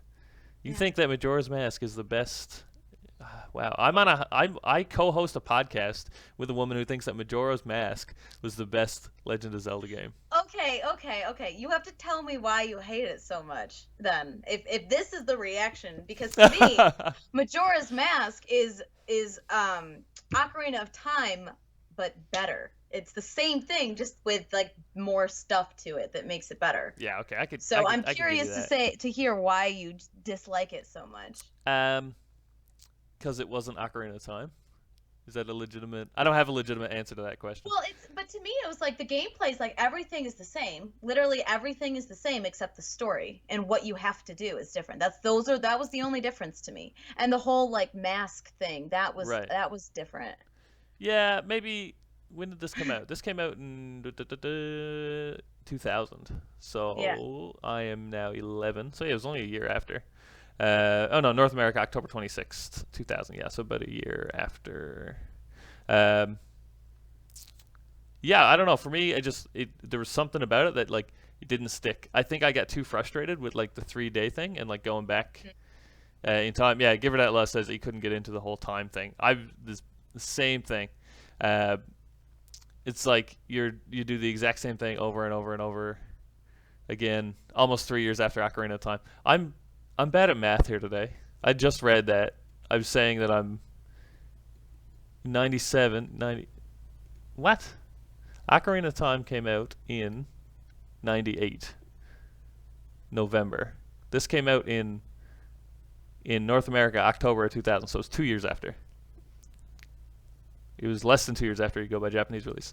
Okay. Anyway. Um, Well, I just liked it because I loved the idea of the masks because I loved that you could put them on and turn into something else and that like every mask did something different and you could only do certain things with certain masks and going to get all of the masks and like all the little side quests. Like I loved getting the I forget what it's called, like the Machu mask or the Piku mask or something. It looked like a Pikachu. right, the one to make you run That faster?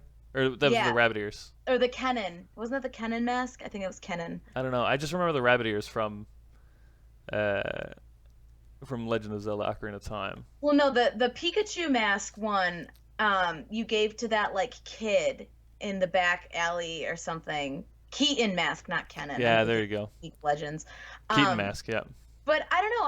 I love like yes, the time aspect of it was annoying, but it also was it gave you more. It was more of a challenge. Like you only had a certain amount of time to do it, and if you didn't, then too bad. You have to start over again.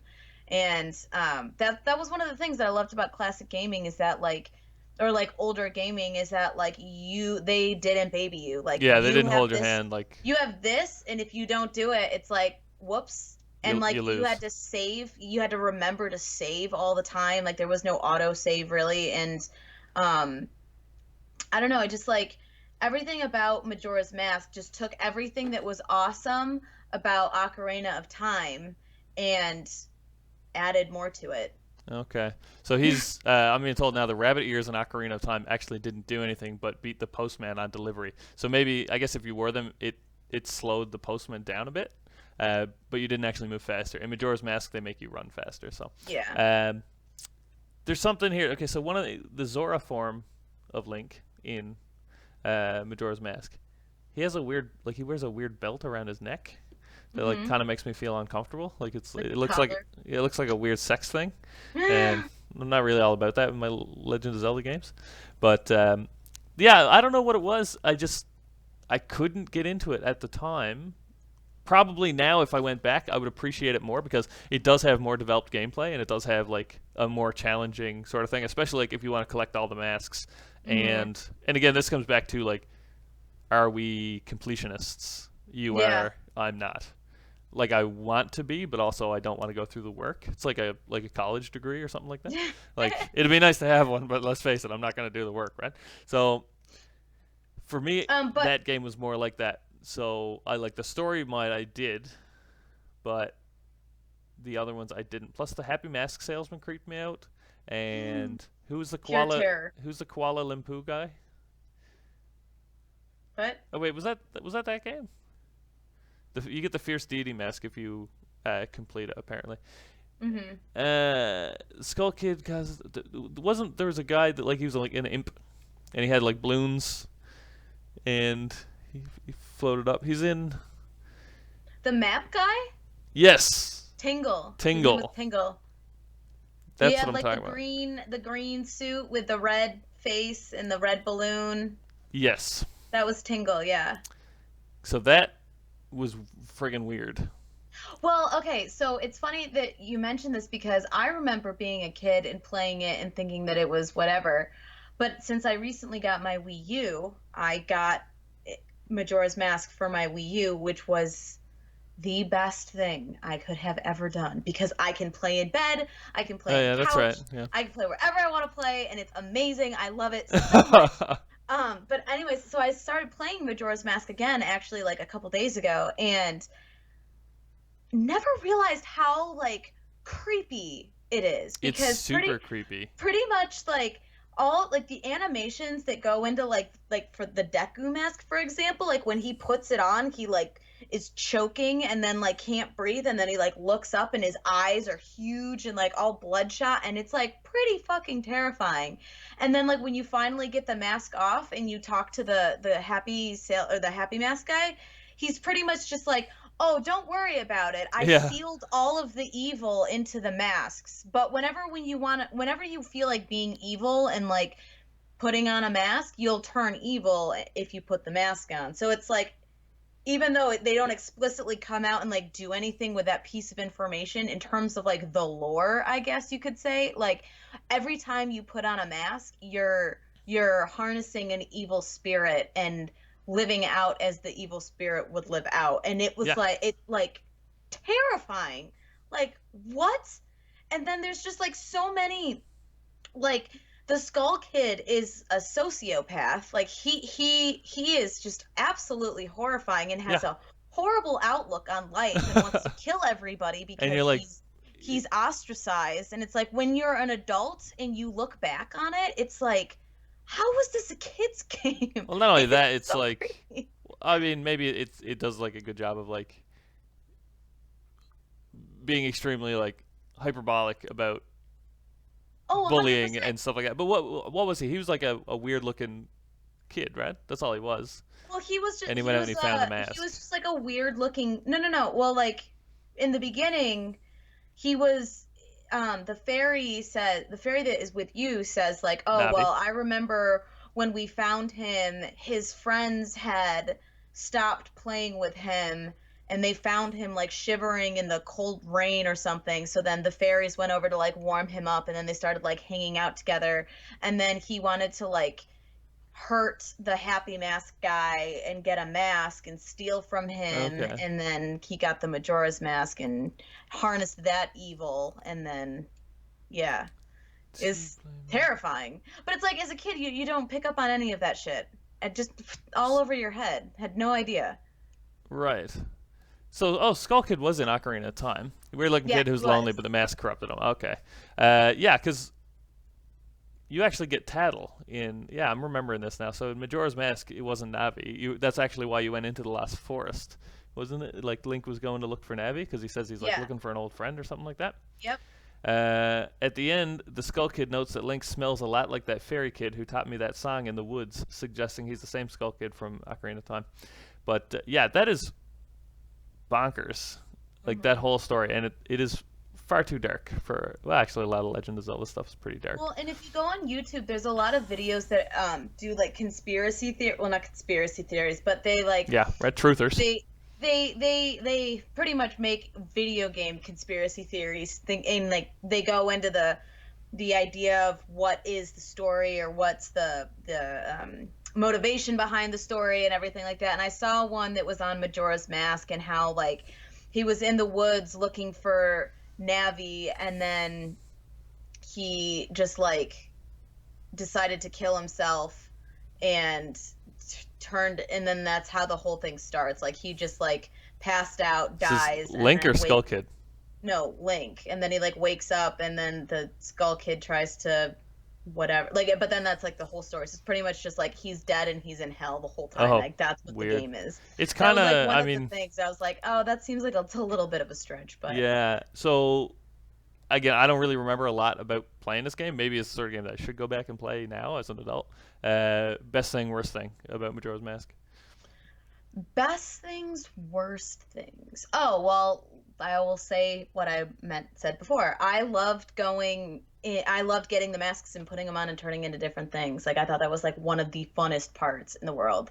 Also, I loved doing all of the like side quests and everything in like the town because in Clocktown there are way more things that you can do at like just way more things you can do as a kid and Right. as an adult um that you can do in the Clocktown as opposed to like Hyrule Castle where there are only some little side things that you could do, but Right. Definitely a more probably more fleshed out, longer game oh yeah, with for sure. more optional stuff.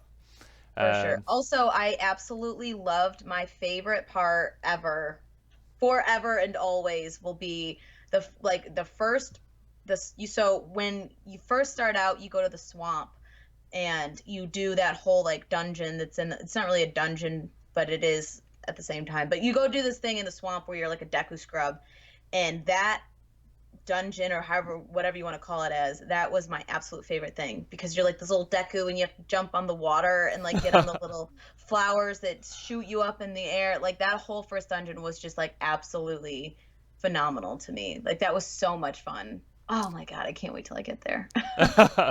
all right. Next up, Legend of Zelda: Oracle of Seasons, Oracle of Ages. Did you play either of these? I have not These played are it. for game. These are for Game Boy, Game Boy, and basically they're very Legend of Zelda in that you can change the seasons, and if you change the seasons, different things. So like there might be a tree here that was Mhm. not there in the you go in the spring, you plant a seed, you go to the winter, and it's grown into a plant, and you can or a vine, and you can climb the vine to get to another thing. From the Wikipedia page, it Hmm. says in Oracle Seasons, the environment changes with the season. From top, gameplay is sometimes affected by the seasons. During the winter, for example, a path opens up that cannot be accessed during any other seasons, or during spring, a flower can be used to access unreachable ledges, etc. That was the one that I played. I never played Oracle of Ages. Uh, Oracle of Ages sounds really familiar though. Like the Mac. I'm trying not to have too much like dead time here, so just keep no, that's making okay. We noises. can move on. We can move on. Yeah, it's I don't know. I know they're like intrinsically tied, these two games, Hmm. but I'm not exactly certain how. A lot of these, like I said, if we've never played them, we can't really talk too much Yeah. about them. And yeah, this one, Oracle of Seasons, was good. I It was a sounds fan, interesting. but again, I'm not like a huge, uh, like I'm not a huge handheld guy. So that's the sort of thing Hmm. like I would probably play it again, like on a stream someday on a like an emulator on my computer. Uh, but again, it does the Legend of Zelda thing where it's like, oh, this is accessible now, but not then. So you have to go and manipulate, and then you have to go back and. There's a code for a final dungeon if you beat both. Okay, so if you beat both, you get an extra dungeon. Uh, Ooh. so yeah, I mean, it started with A Link to the Past with the Dark World and the Light World, and then Ocarina of Time, same thing. You've got adult and kids, and that's kind of a trend that is in all Zelda games, or not all, but you know. Um, then Four Swords came out, which is basically, I think it's A Link to the Past, but it puts in like a multiplayer aspect of it where you Oh, can have really? like four people. So it's the first Zelda game with a multiplayer element. Uh, Gameplay similar to Link to the Past with a focus on multiplayer. In it, 2 to 4 players must cooperatively work through a series of puzzle-laden dungeons while competing to collect rupees. So I guess they re-released A Link to the Past And just kind and of made then it so that added onto it. yeah, very Uh, cool. yeah, okay, so it's a different sword. It's called the Four Sword. Uh-huh. After Zelda explains its history and creature sealed within it, the creature named Vati breaks free, capturing Zelda to marry her. Link is encountered by 3 fairies who instruct Link to pull the Four Sword out. Link pulls the Four Sword out, inadvertently creating 3 copies of himself to fight alongside him. So, yeah, separate game, but maybe it came out tied together. So they're trying to find the 4 great fairies who together will grant them access to Vati's palace. Hmm. Huh. So, multiplayer. This one was actually pretty good. The multiplayer aspect of it was pretty good. But again, it was for Game Boy Advance, and I never owned a Game Boy Advance, so it wasn't really. Oh, but it did come out on my birthday. Oh, nice. Yeah, March 14th, 2003. I was 14, and at that point, I was too old for that shit. Not really. On to one that I did play, and one that you said that you have played, Wind Waker. What do you think of that? I never played Wind Waker when it first came out, but I do own it now, and I think it's a lot of fun. Yeah. Would you have Pretty much. enjoyed this as a kid? Oh yeah, 100% Really? would have Even enjoyed it with as a the kid. like how long it takes to go from like island to island and stuff like that? Yeah. See, I need constant distractions in my life, Oh, so I don't focus on like the crippling depression and those sorts of things. So the time that it takes to go, like, to be in that boat was torture for me. I oh. absolutely hated it. Well, I don't know. I think the game style, the whole like cell, what is it called? Like cell something? Cell shading, Cell shade. Yeah, the cell shaded art that right? it is. I thought it was absolutely gorgeous, so pretty. And I don't know. I'm very visual person, so like just going on in those boats, I'm like, or the boat, I'm like, this is so pretty. Oh wait, I'm here already. So See, not a problem.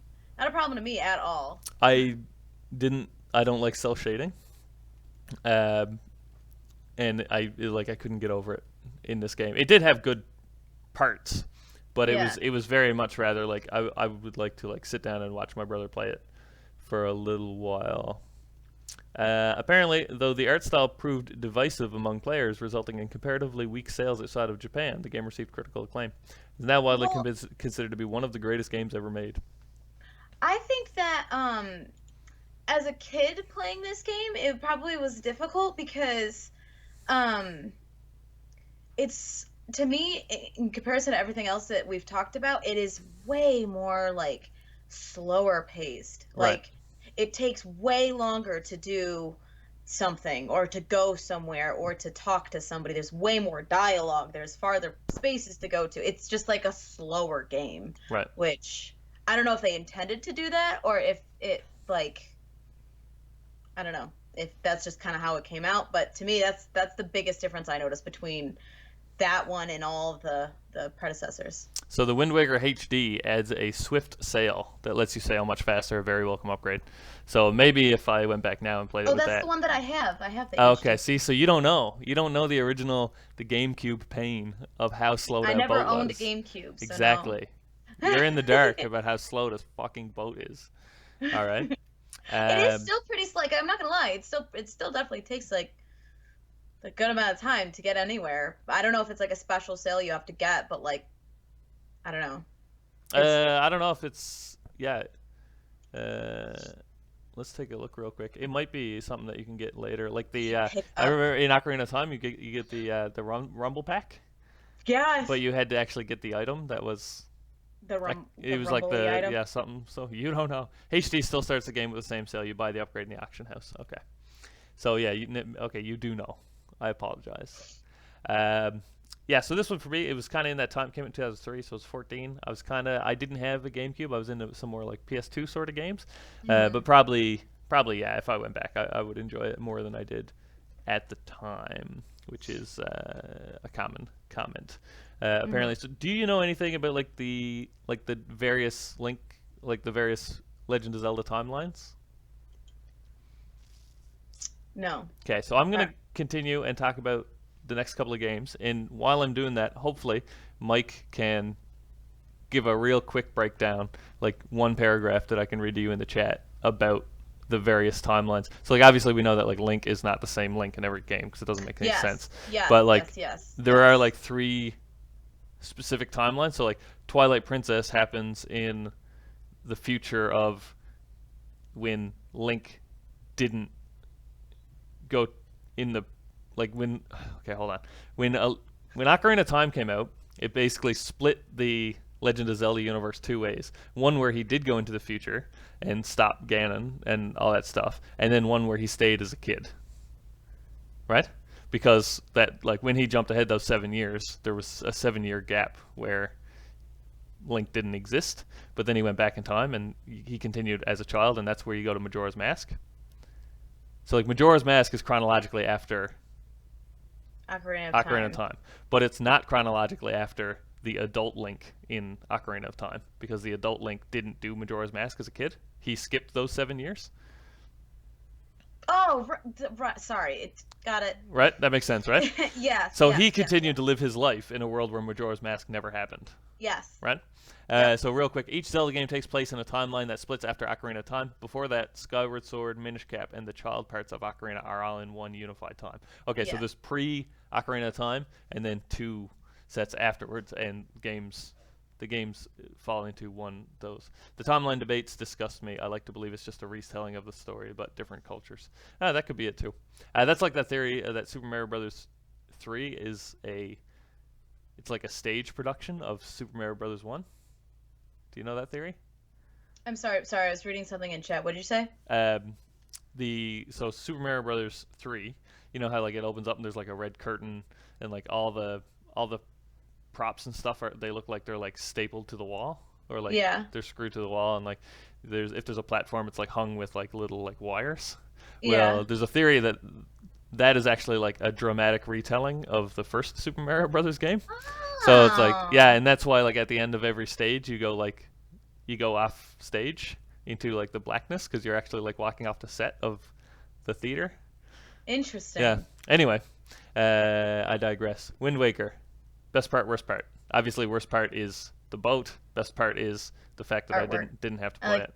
I like the artwork. Okay.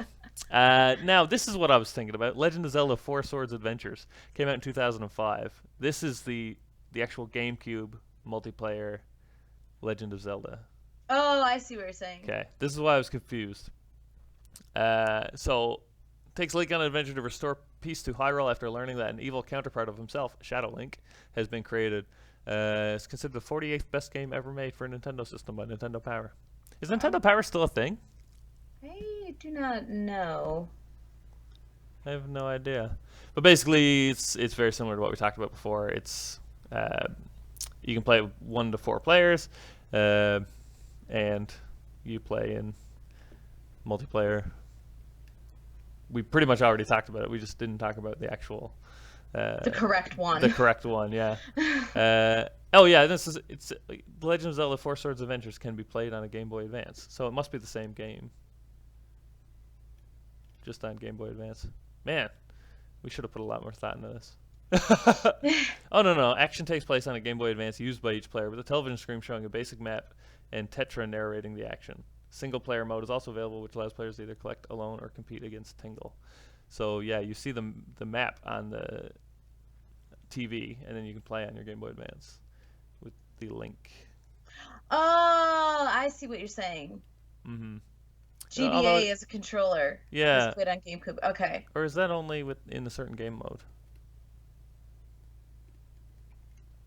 I don't know. Anyway, do you have any real thoughts on this game? Did you ever play it? I've never played it. Never had anything. Next, Legend of Zelda Minish Cap. In this one, you can sometimes get small. So it's like traveling through time, except you're just small. Apparently, the Four Swords Adventures is the game that inspired the Wii U. Oh, very cool. Yeah, there you go. You ever play Minish Cap? Nope. Okay, it was released in 2005, and yeah, it's kind of just, again, it's like top 20 games for Nintendo. Well, I never had a Game Boy Advance, so I wouldn't have had Right. any of these. It's basically, same sort of like top-down Legend of Zelda game. This was for Game Boy Advance, right? Yeah. And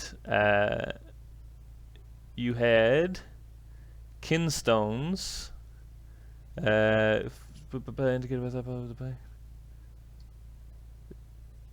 And figurines, side quests. What, isn't there an actual like a mushroom or something like that? That was the Minish Cap, or it was a hat? Man, we should have had Mike actually on this channel or on this for this episode. You can play it all on the TV using standard controllers for Four Swords Adventures as well. Yeah, basically same. It's Zelda, but you can get small sometimes. Twilight Princess. You have this. You haven't played it yet. Wait, what? You have this, but you haven't played it yet? No, I played it in high school. Okay. Tell me about Twilight Princess, because I've only ever seen it played. Well, You can be a dog in this one, right? Yeah, a woof. A little woofy. A little woofy? A little woofy. How about literally this episode is just us going, Well, in this Zelda game, you can go to a dark world. In this Zelda game, you can go through time. In this Zelda game, you can wear a mask. In this Zelda game, you can wear a hat and it makes you small. In this Zelda game, you can be a dog. Well, in this one, you could be a little woofy. A little whoopee. A little woofy, but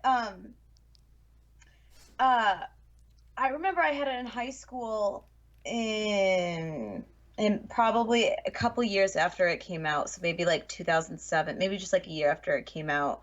Um, but pretty much to me, since I never like this was the last one I played after Majora's Mask, the gameplay was like way different. Like the graphics were like Right. way more See, realistic when this and came out, my thought was, okay, this is a. I mean, this is going to be offensive to say, but people have to take it in the way that I mean it. Like, this is a Zelda game for adults. yes. You know, like when it came out, like when I saw it, I said, okay, this is like a serious game, much like Majora's Mask and Ocarina of Time were at the Yes. time, because like I'm not into handheld gaming. I think that a lot of it is like extremely like gimmicky and stuff like that, and they're looking for excuses to make a game, not like we have a great idea, we want to develop a fully fleshed out game. In a lot of cases, I'm not saying yes or no, that's exactly whatever, but this to me looks and felt like a full game that Hmm. you could just play it and it'd be a game. Well, I think that in terms of Nintendo, they saw the impact that Twilight. Oh my God, they saw the impact that Ocarina of Time, all the Game Boy ones, and Majora's Mask. Like they seen the success that had happened. They knew that it wasn't just like it. There were adults purposefully going out buying and doing all of the dungeons and trying to do beat the games to all get into this universe. They were like, okay, well, you know what, we have the audience, why not make a game specifically for that audience? And that to me is exactly what this one was like. I remember sitting in the basement and just like the first starting zone just taking a ridiculously long time to just get used to the controls and the A, because it was on I was playing on the Wii and that whole system was brand new to me. Right. And B, because it like the third person gameplay style was different. It definitely was different in my opinion.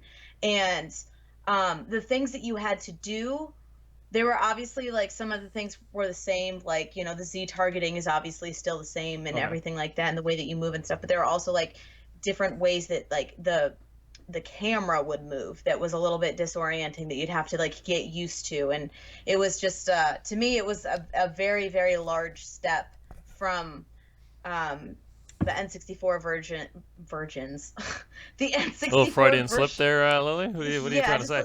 just a little bit, the N64 versions to this one. But I loved I loved the fact that they added in like the whole shape shifting aspect of it, that So like why could Link become a wolf? I think he I can't remember specifically, but there's like this little, let me Is an see. imp or something, right? There's a little like a little creature or something. I forget what she is. Let me see. Okay, but and like, what is this? Is he cursed? I thought he got put under a curse that he has to like, Midna. let's see. Yeah. So the thing's name is Midna. Uh, Yes, okay, so okay, this is all okay. So pretty much like so pretty much there's like Hyrule is being covered in like this giant shadow, or there's like a shadow realm that's right. kind of going rampant or something. And Link get like wakes up and he go like gets attacked or something. Sorry, I'm just reading this from Wikipedia. And like Okay.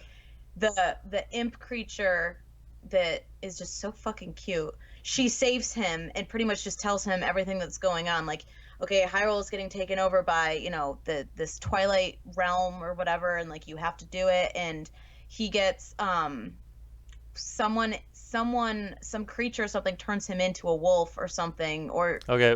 I don't. Chat saying Link became a wolf because of the Triforce of Courage protecting him from the effects of the There, Twilight Realm. there you go. So I guess he would have died in the Twilight Realm, but making him a dog saves him. Oh, now I remember why I didn't like this game. Because it was on the Wii, and you had this had to swing your sword.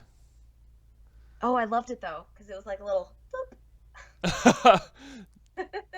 Could you Because play this on? you had the stick, you had the like Wii stick in this hand, and Right. then the nunchuck in this hand, and it was awesome because you didn't play it like this. You play. I don't know. You I play thought it that like a was. sword and a shield. Yeah, it was Yeah. very Oh cool. yeah, I Very, remember because it was like you had the normally you have the thing in your right hand, right? You normally have the joystick in your right hand, but you actually did it the other way around for this one, right? You had the mhm. joystick in the left hand, you swung the Wiimote, then whatever. Yes. Right. Um, when Link enters the Twilight Realm, the void that corrupts parts of Hyrule, he transforms into a wolf. He's eventually able to transform between his Hylian and wolf forms at will. He can't use a sword or shield or any secondary items. He instead attacks by biting and defends primarily by dodging attack. However, Wolf Link gains several key advantages in return. He moves faster than does a human and digs holes to create new passages and uncover buried items. He has improved senses, including the ability to follow scent trails. Okay, so this is again the sort of thing where I just have to say, like, okay, suspension of disbelief. Mhm. Because in my mind, I'm going, oh, they wanted to make a game where Link could become a wolf. So they just built a thing around it. And oh, yeah, the Triforce made him into a wolf, but obviously, if they didn't do stuff like this, it would make for very good games. So you don't have a fairy, you got Midna.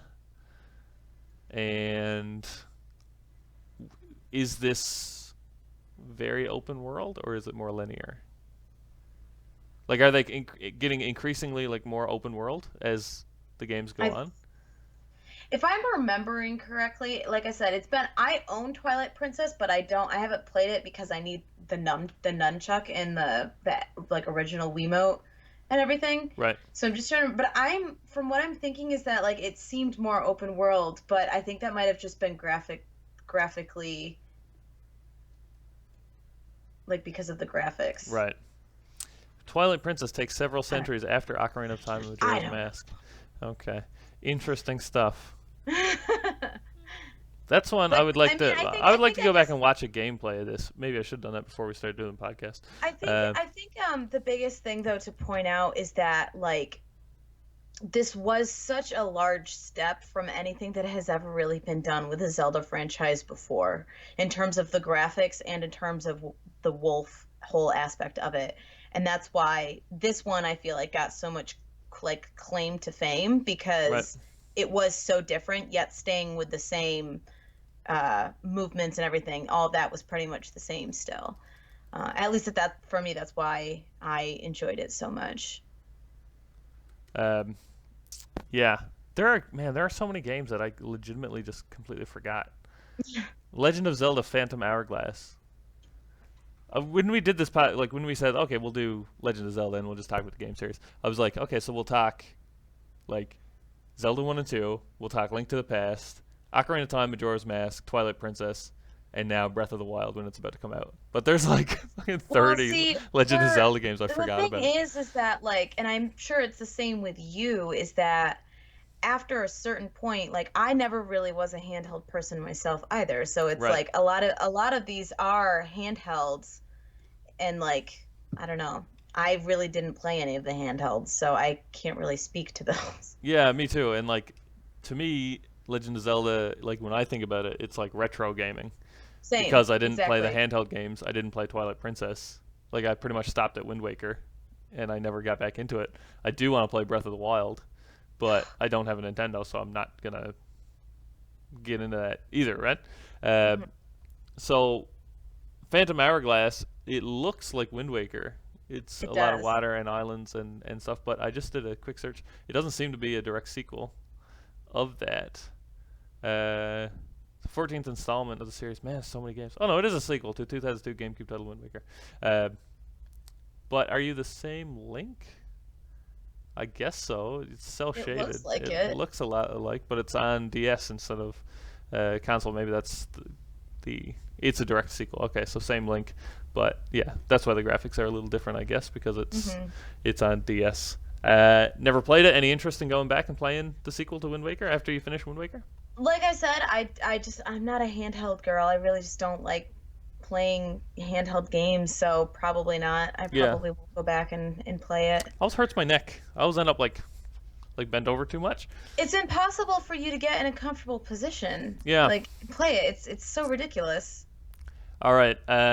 Next one, Legend of Zelda Spirit Tracks. Literally never heard of this game. Same. Nintendo DS again. Never owned one. Not a handheld sort of guy. Would you ever play this like you could download an emulator and you can play these? Okay, here's my whole thing on console versus handheld. I feel like handheld games are created for the handheld experience. They can't be that difficult, they can't be that complicated because you're using your thumbs, literally. Right. You got two buttons. Or you've well, got two buttons four and- buttons I guess with the triggers. and a joystick or something. And to me, there's just so much more that you can do with a console. So Phantom controller. Hourglass and Spirit Tracks are both on Wii U apparently. So Spirit Tracks. Are they? Oh, well, Yep. that makes sense because of the. Well, it's like the console, right? So Spirit Tracks is basically a generation after Phantom Hourglass, and it's Link and Tetra's descendants settle on a new land, so they get off the water, I guess, and yeah, it's 100 years after the events of the Wind Waker and Phantom Hourglass in New Hyrule, a new kingdom founded by Tetra. Yeah, so we're probably never going to play that one. Cool. Legend of Zelda Skyward Sword. Now this is back to like an actual game. Yes. This Right. is one that I never had because it came out after I was in college and I did not own any console ever. Right. But this was one that I always was like dying to play, like absolutely dying to play. So I assume as we ramble on about this for like 30 seconds, I'm going to get some sweet Legend of Zelda Skyward Sword facts in the chat, care of Mike. But this is the first Zelda game. So this is like the first Link. Like chronologically, like this is the first. Oh, like the original Link. Yeah, this is the original Link. It's the first. Well, it's not the Master Sword. It's the Skyward Sword. Let me just see what else it says about it. Taking the role of serious protagonist, Link players navigate the skies around the floating islands of Skyloft and land below it. So the gimmick in this one is you get a bird. Yeah, it takes place at the beginning of the Zelda continuity, detailing the origins of the Master Sword, a recurring weapon in the series. Current incarnation of Link, resident of a floating town called Skyloft, heads on a quest to rescue his childhood friend Zelda after she is kidnapped and spirited to the surface, an abandoned land below the clouds. So he has a spirit named Fi, and he has a goddess sword, and basically there's a character named Girahim. I don't know if that's like a precursor to so it's I don't know if that's a precursor to Ganon. The events of this game set up the continuing reincarnations of Link, Zelda, and Ganondorf. So this is how these characters keep showing up. I guess how they're like, because like Link, Zelda, and Ganondorf are kind of like the people intrinsically tied to the Triforce. So like their spirits keep reincarnating time and time and time again, right?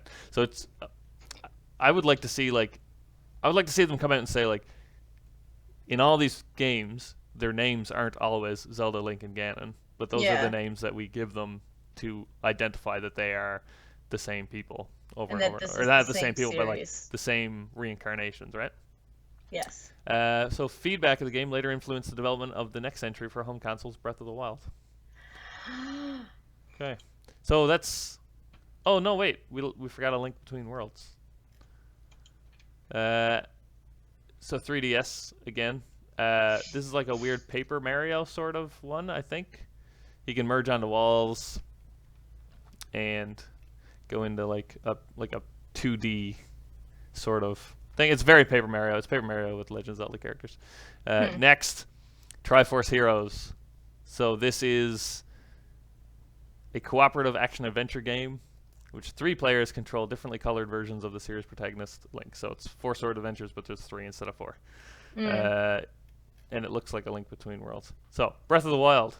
Excited? Not excited. We talked about it ad nauseum. I am beyond excited. Yeah. Like absolutely beyond excited because to me, this is Breath of the Wild is the jump between Twilight Princess or I'm sorry, between Majora's Mask and Twilight Princess to me. Like, it's like the gameplay, the graphics, the story, everything just seems like heightened, just like everything that's ever been done, and then just like pushed up a little bit more, and like we're entering this whole new phase of Zelda. That's what Right. I think, and I can't So fucking wait. apparently he wakes up amnesic. Uh, he awakens from a 100-year slumber to a mysterious voice that guides him to defeat Ganon. Sounds pretty. Now let's not do spoilers, because when like a new game comes out that I want, I try to find out like as little as possible on it, just because I want to have my own opinion on it before or whatever. So like I've only watched, like, there was a gameplay trailer at some expo somewhere a couple weeks ago, and I watched like maybe an hour of that, just like the very beginning gameplay, and it's like what they were saying in it, that it was like some of the developers or something, and what they were saying is that like everything in the game you can use, like either you can eat or you can Right. make something with So it, it's a or survival game, right? yeah, you can Yeah. you can use everything in the game. And it, like, there was one point where she like climbed on top of a like a church or something, or like some kind of structure, and like just looked out, and you could see just so far, and it was insanely beautiful, like absolutely beautiful. um but I specifically bought my Wii U so that I could play this game. I've already got it pre-ordered, and I took the Friday that it's out off of work. Oh, really? Yes. So March 3rd, gonna Yeah. tune into WowKitten, twitch.tv/WowKitten. Will you Well, be streaming it? I do not Oh, have you a don't have a capture capture card. card. I don't have a Oh, capture card, so I gotta debate whether or not it's worth getting. Because I don't have a PS4, and that would be the only other reason why I would get one. right. But Oh, I don't know. that really I've got, sucks. yeah, I've got some decisions to make whether or not I You want to can buy that just, capture card. And well, I have one, and they're not easy to use. yeah, they Uh, don't seem easy, and they do they're not seem cheap either. no, I paid over $200 for mine, and I've used it like for one YouTube video because they're so hard to like actually manage. Because you not only do you have to like hook it up to your device, you also have to like route it through a computer, Mm-hmm. and then you actually record it on your computer, not on the card or whatever, and then you have to like the way I thought it would work would be, HDMI goes in one end, HDMI goes in the other end, plug it in USB or whatever, and it would just record whatever it was plugged into until it was unplugged. And then you take it, plug it into your computer, and you pull off a file. It is not like that at all. Hmm. There's specific like proprietary software you have to download and learn to use, and it's just easier just to not play console games. Like if you had to use it, Yeah. like you could figure it out. But like also my consoles are in a different room than my desktop, so I was using my laptop, and the laptop is like garbage for that because it's a MacBook Air, because Well, it's not like fast oof. enough to use it. Yeah, that I can't imagine that being big enough or anything. But like the whole thing that like really sucks is that, like, so the Wii U is HDMI, right? Right. So you would think that like I'd be able to plug my Wii U into my one of my monitors, and then somehow have that monitor still go to my computer, Or and you take then do like a display capture and just off use of a the display game. capture. But I don't think that works. I don't Um, think that would work at all. I don't know. I've got to do a lot of research on it anyways. Plus, I don't stream on Fridays, and I don't know. There's a lot of stuff that's going into it. I'm not really buying this game. Didn't buy this game so I could stream it. right. I'm buying this game because I actually want to play it and like want to enjoy the experience that goes with it. So I probably like Right. So hair down, stream. no makeup, big bag of Exactly. chips. Exactly. Yeah. Like Okay. streaming, I fucking took an entire day off of work. Like, of course I'm gonna like relax I the would take a fuck day off work out. to stream if I had a job. Do you want to Well, do you want to know the plot of this at all? Just like what it says on Wikipedia? no, I don't. No, To be nothing. Hey. honest with you. All right. To be honest with you, I really don't. I'm sorry for all of our listeners that actually do want to hear about it. I really dislike hearing any kind of spoilers or All right. or any kind of Well, great news. We reveal do or a gaming whatever. podcast, so sometimes you're gonna have to suck it up, missus. I was going to say, actually, Mike could probably help you with your problem. He says, as someone who does capturing professionally, it is a surprisingly difficult and expensive problem. He said, I don't Seems capture games, but I work with software and hardware that take video into a computer and put it out somewhere else. So he actually works on like sports ball stuff and like setting up computers in like actual stadiums and the cameras that are used in like big football matches and stuff like that. But he knows a lot about that stuff. He may have an answer to your question or your problem. yeah. I do not know. Honestly, to me, it just doesn't really seem worth it. Now, if I got a PS4, since Well, every there'd be a game lot of games known to then. man I Yeah. want to play on the PS4, I'd probably never use my computer anymore. So that might be worth it. But like Yeah. as of right now, that's not what's Well, happening. yeah, I'm kind of at the point now where like I kind of want to play some stuff on my Xbox One, so I like Hmm. want to maybe pull it down and hook it up to my computer and use the capture card and just suck it up and learn how to do it. Yeah. Okay, we're ripening in right around 2 hours now. So Legend of Zelda, I guess what started as a let's talk about every Legend of Zelda game really turned into let's talk about the three games that we actually played and loved as kids. And hey, Breath of the Wild is going to be pretty cool. So that's pretty much the show. I think we did Hmm. it. Where can people find you? Well, oh, people can find me at twitch.tv/wowkitten, and they can also find me on Instagram at Twitter with the same tag. So Wow, that's getting two Ks, two wowkitten, Ns, two Ks, two T's, two N's, and that's good two for me. Ws, but Two. around an O, like WOWKKITTENN. Yeah, we should have had Mike on voice because actually, but then the podcast would be like 5 hours long. Um, yeah, people can find me at twitch.tv/nacho_and_dog. Obviously, thank you to everybody who is here in the chat watching. This is also going to go up on YouTube at Nacho and Dog, and I also do a new show there every single day called Talk Nerdy to Me, where I go over very quickly 5 or 6 or 7 kind of nerdy news sorts of things there. So go to the YouTube channel, like and subscribe. Go check out Wow Kitten on her stream. We're on Instagram, Nacho and Dog, and also I made a brand new Twitter account today just for me, Nacho Twitch YT. So you can follow me at Nacho Twitch YT as well. I think that's the show. Yep, I think it is too. All right, say goodnight, Kitten.